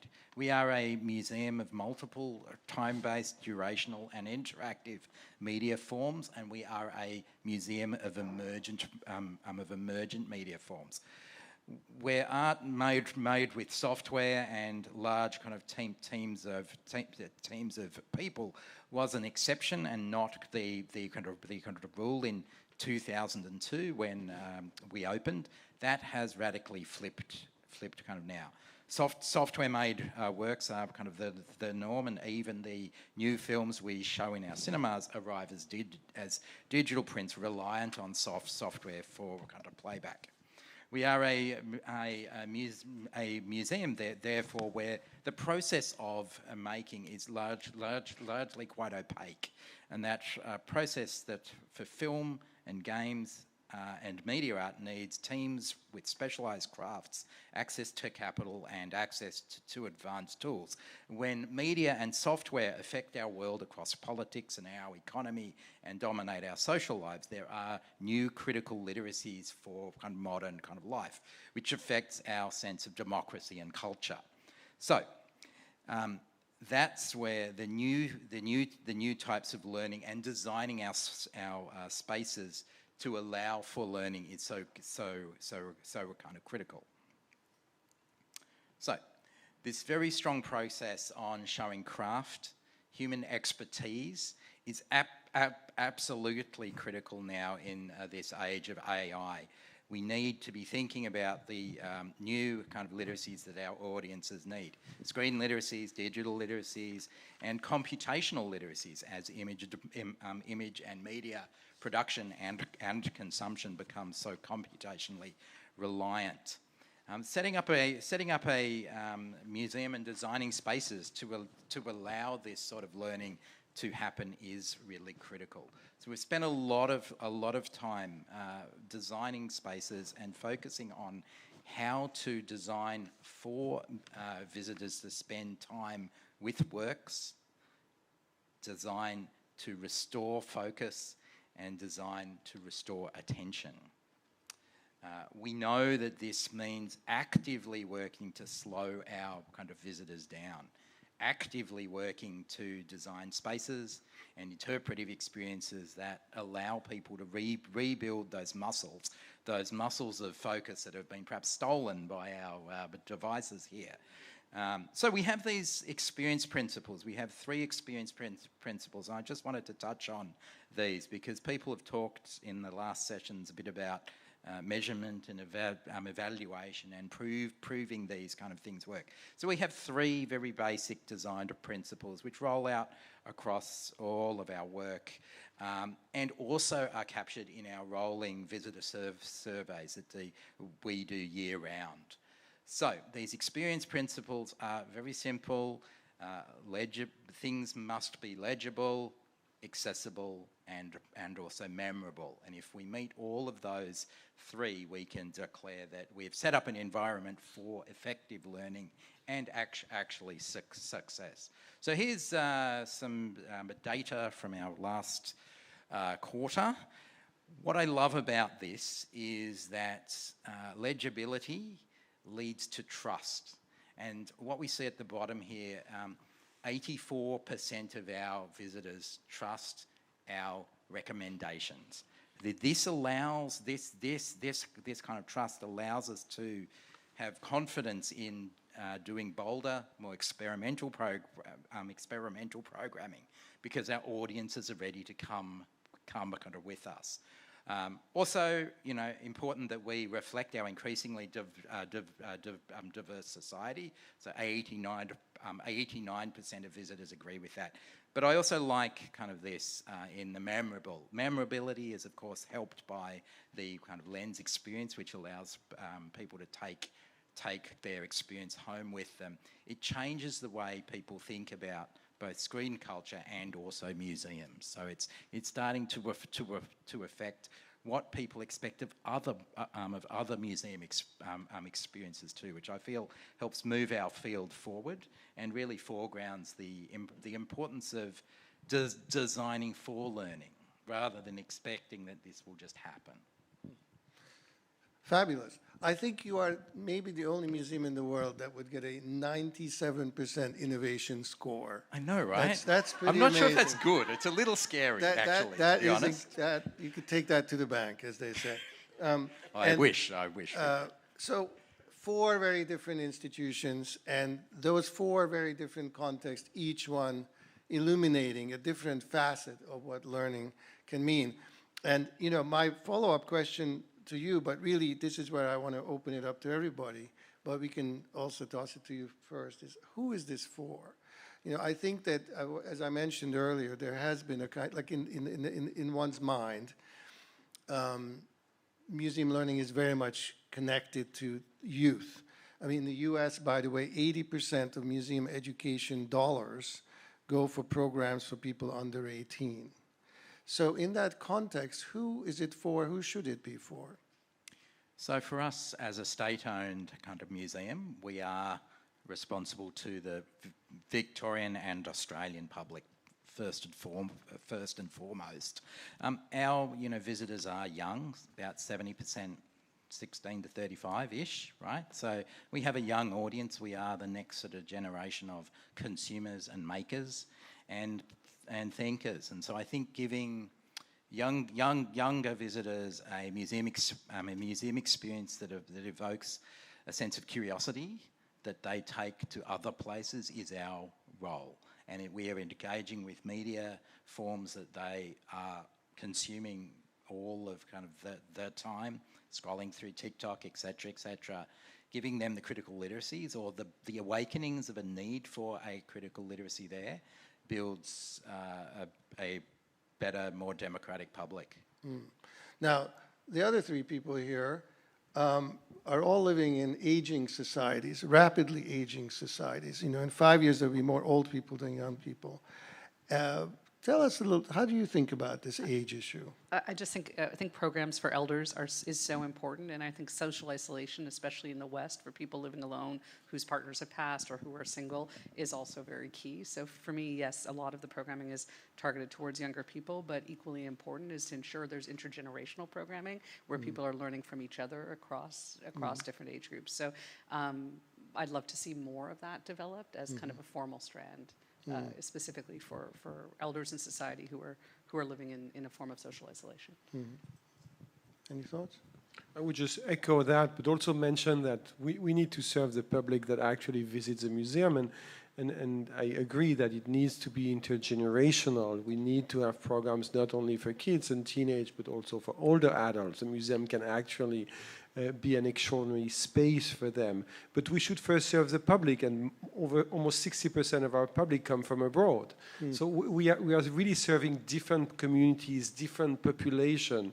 And for us, it's key to bring people to the museum at a young age. That's where suddenly the museum can just make an imprint, and the idea of modern contemporary art can be something that people are going to keep with them throughout their life. And I believe here we can even do a better job, that we really need to be at capacity to make sure that the public of tomorrow will know what the museum represents and bring their own kids to the institution. Let's move on to organization. I'm very curious where education learning sits in your institutions. I mean, I think traditionally the museum has been a curator-led enterprise, and education sort of comes in behind the curatorial agenda. Maybe that's an outdated view, but what is the optimal way of positioning learning, given its importance that we are all attesting in a big museum structure? Maybe I'll go with you again, but it doesn't mean others. I mean, we really position learning and engagement as something that needs to be directly connected with curatorial, to be like an absolutely key partner, really at the same level. I mean, and to bring educators, to bring experts into how we think about our program and how that program will be most meaningful is key. And that's in a way a new trend, but it's something that brings us back to very much the mission of the museum. We heard this morning that the Pinacoteca in Sao Paulo was founded as an educational institution. The same for MoMA. MoMA, before having a collection, had this kind of dream to have that capacity to spread to population of intergenerational, how modern art can change their life. I'm curious, do you have a head of education? What do you have at HKICS? Yeah, we do. So the education team sits amongst curatorial team and the programming team. So those are the three groups that report into a head of programming. And Carol, you're very small. I don't know how it works over there. We don't really set up a kind of a team for education, but definitely learning and education is part of our practice. I mean, every one of us, for me, the way I see institution is made of people who run the institution, who work in the institution on a daily basis. And so self-learning is something that we emphasize a great deal in the museum. I actually built a special library for all my colleagues. The library is not open to the general public. It's a growing library to educate my colleagues about what's going on, not only in art history, but also contemporary, what are the kind of critical issues being addressed in the intellectual world. And so I think self-learning is also another aspect in our institutions that's often a little bit underestimated. People assume that you join our institution, you are already a professional, but it's actually a continuous process of self-education before you can do the outward-looking education. You're all learning on the job, I think. Deviani? Yeah, very much head of creative collaboration, Karina Johnson and our team. Head of creative collaboration. Which includes learning, participatory programs, school programs, but very much sitting at level with the heads of theater, the head of visual arts, the head of music. And to me, one of the kind of keys, at least in the last 2 years, was centering that, especially in our marketing and promotional materials. So it was free or learning-based or workshop-based programming was sitting alongside a premium ticket like Kate Blanchett and the Seagull, and that it was key, it was very visible because there had just been a lack of visibility of that programming because of that perceived tier. Actually, it's central and equal and needs to be entwined through everything. I want to come back to this comment a moment ago about teaching mission. Pinacoteca was referenced. In the US, certainly many major metropolitan museums started out as combinations of museum and art school, right? I mean, in Chicago, we still have it. But over the last 100 years, a lot of the schools went off on their own, and we've sort of dissected the museum from the art school. Meanwhile, in case you haven't heard, art schools are in trouble. And the whole art school model, we've had a number of bankruptcies of art schools. Is this a time to maybe reassess? I mean, should museums start to recombine, perhaps, with art schools? I mean, could museums become credentialing sources of art education or art career-focused teaching and education? Anyone? I think in terms of critical literacy development, yeah, I think so. But how that is credentialed is the question. I think the integration with formal learning is both an opportunity and a barrier to us. I think formal learning perhaps lags community need.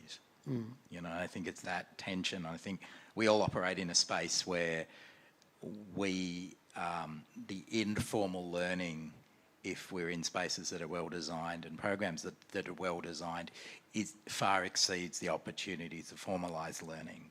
And it's that sort of sense of post 2020, 21, 22, this sort of sense of being sort of with others is how we learn to learn better.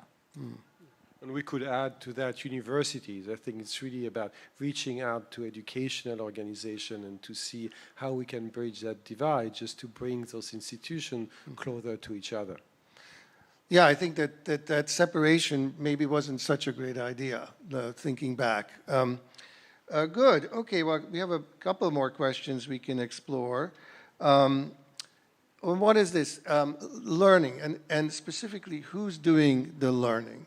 So when we say museum learning, I think this sort of unspoken premise, although already belied by some of your comments, was that the visitor is learning from the museum. And my question would be, what if we turn that around? What can the museum learn from its audience? Or how can this be a more participatory or collaborative thing? And do you have any thoughts about how, instead of learning being like, let us bestow upon you the fruits of our knowledge that we have, gathered here with our experts, how can we learn from our audiences?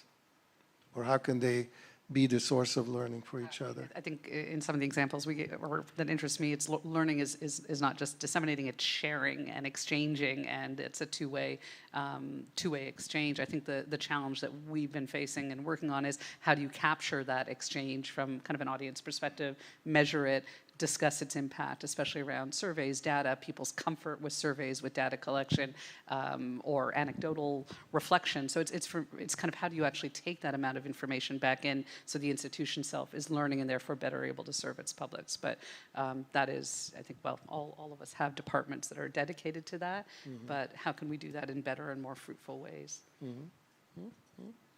I think there is clearly a shift here in the last 10 years. I mean, for instance, our last expansion, 2019, was clearly to create a larger space, but more importantly, just to reset that relationship with the visitors, to become less a teaching institution, means to tell people what's important, what's not, what comes before and what comes after, but to offer really a much more active and interactive display, allowing people to make their own thought, their own opinion from what is presented to them. So I think that's one of the major change, I think, in large institutions, to just move away from that linearity, from that teaching position, to be a place of learning, meaning a place we can decide what they want to take out of that.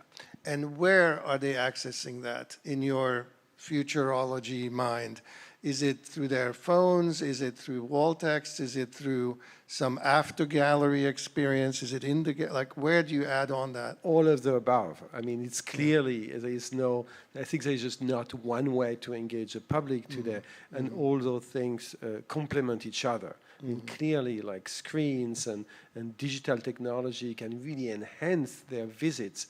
At the same time, we need to create space where they can engage in person, socially with the art. So I think there is a real change happening in institution, and it's something that might even accelerate in the coming years. You know, a nice trend that like a mini trend that I'm detecting.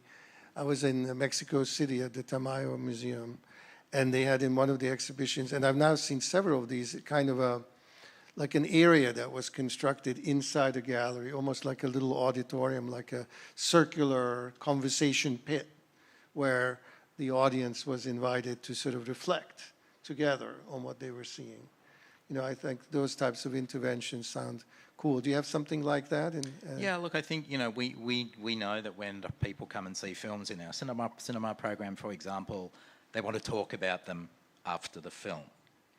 But they also, interestingly, there's two sort of anecdotes here. One is that, you know, younger film goers, when we interview them post cinema experience, they'll often say, we could have watched that film with our friends at home, but we chose to not and come in and watch it with our friends in this great cinema because you told us to turn off our phones and we were not distracted. So it's this sort of sense of coming into a space where they want to focus, and then they want to talk about that. And I think that's interesting, and I think that points to this complex relationship we have with our technology and our media. The second one too is that, you know, I think we're interested in opening up new questions for audiences to ask about things, not necessarily provide answers, but provide rabbit holes for people to go down. I think, you know, I think the most interesting experiences are ones where you leave with questions, but are not left hanging too much there. You need, you know, I think expertise in the museum got a bad kind of name during the 2000s and 2010s, and I think there's a bit of a resetting towards, no, museum professionals do know things from training, but they know breadth. And some of them also know depth, but it's the connective tissue part that's key. People want to know there's someone to advise them where they might want to look next, not kind of to say you have to look at this, but to say there's these options, like provide a series of rabbit holes for people to go down. So information's available anywhere. So it turns out it's expensive to create rabbit holes. Everything in the museum is expensive, right? You to provide all these wonderful goodies that we're talking about, it costs a lot of money. You need staff, you need facilities, you need materials, you need wet classrooms, you need digital devices, you need, and all of you are directly or indirectly involved in fundraising, or whether it's talking to the government or shaking the money tree of philanthropy. So I'm just curious, is this an easier area to fundraise for now, that philosophically we're all seeing how important this is?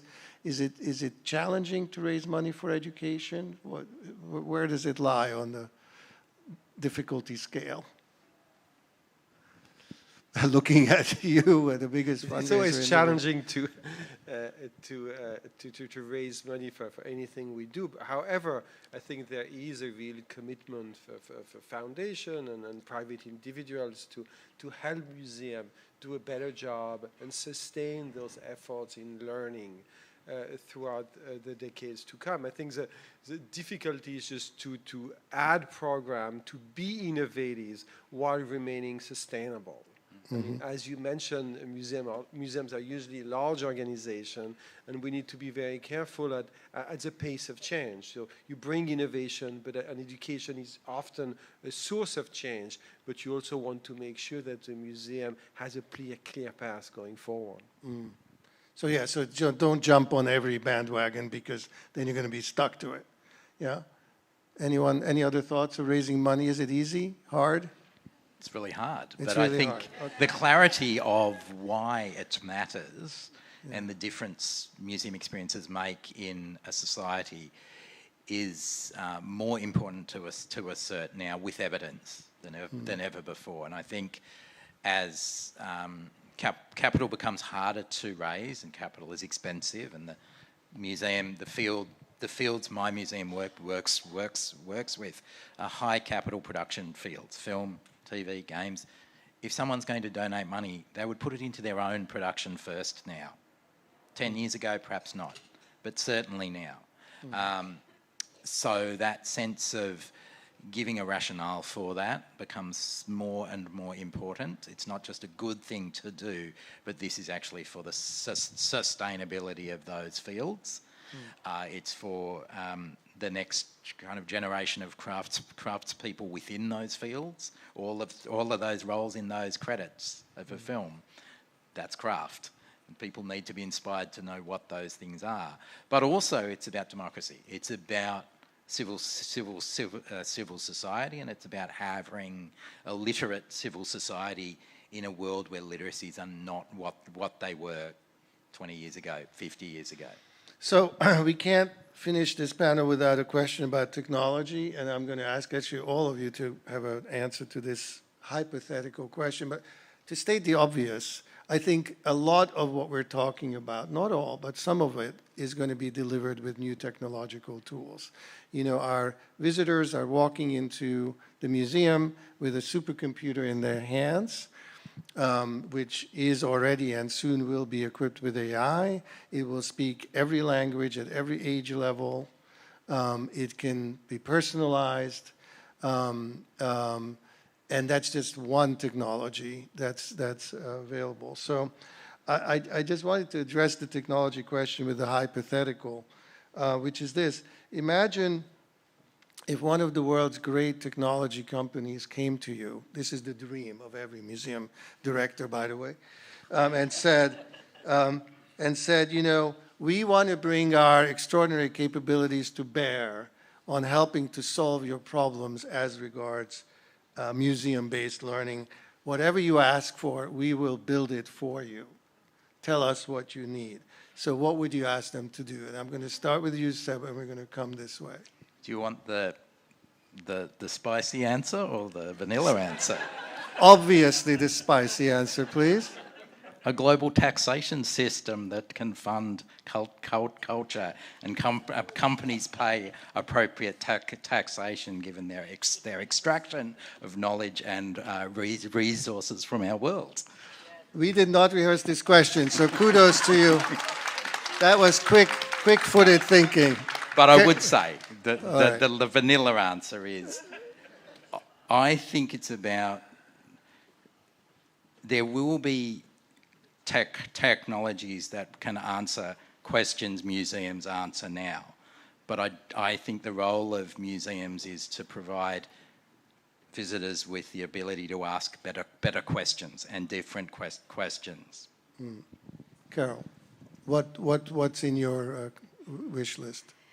I think as an art museum, it's very important to not only to work with artists who work creatively with technology, but also to constantly think critical about the limitations of technology, because with the onset of technology, there has been great sense of anxiety among different generation of people in our society, for example, and how to understand that anxiety, how to understand the kind of being of human in such a context requires a lot of also understanding of how technology works. critical understanding of that. And I think a museum can play a great role in that critical thinking about technology. So you want them to fund a critical thinking program? Absolutely, okay. and they should. Okay, that's fair. Kristoff, what's in your wish list? Yeah, I think we have a lot to bring in that conversation. I would be worried to work only with one tech That firm. was the hypothetical. To be honest, I think you see, I think the struggle or the challenge, but also the beauty of it, that technology is changing so fast that it's almost impossible for non-for-profit institution to catch up. So you really need almost a network of tech firms that's going to help you to go forward with new innovation that comes almost in a monthly or sometimes weekly basis. But I think the two fields that for me are key are really accessibility. Here there is a way, and just to go back to the beginning of our conversation, that we can be meaningful to much, much larger population and community than we have ever been, and that's very exciting. But also innovation, how can we remain innovative? I mean, not to sign up on a new technology, but exactly as you say, to remain critical about that and to be real partner in that discussion. Fantastic. As the last one, I get to kind of create a combination, I'm going to, of my beautiful predecessors and say, other than the obvious kind of use of tools and free access to tools to underwrite, well, to extend reach and access, it is using profits to underwrite live experience and human connection. So okay, so you're with Seb. I'm with Seb. All right. Well, let me just close by saying I think we've tried to give you a kind of snapshot. I promised you it's a much more innovative space than you might first think, museum learning. There's a lot changing. And I think we've heard that learning is really central to the museum experience, both in terms of the personal experience of the museum and the communal experience of the museum. We've seen how it provides opportunities for personal growth and learning and education and maybe credentials in an economy where people are going to be cycling through multiple professional personas in the future. We've heard about how learning can expand the reach of the institution, particularly given online capabilities. We've certainly heard a little bit about the museum's role in the intellectual discourses around the museum. And lastly, how all of this is already being amplified and is about to be exponentially amplified with digital media and AI. And I think ultimately what all of this means is that this is an area of opportunity and relevance for museum. So with that, I'd like to thank you, all of you, for your thoughts, and thank you for coming, and it's good night.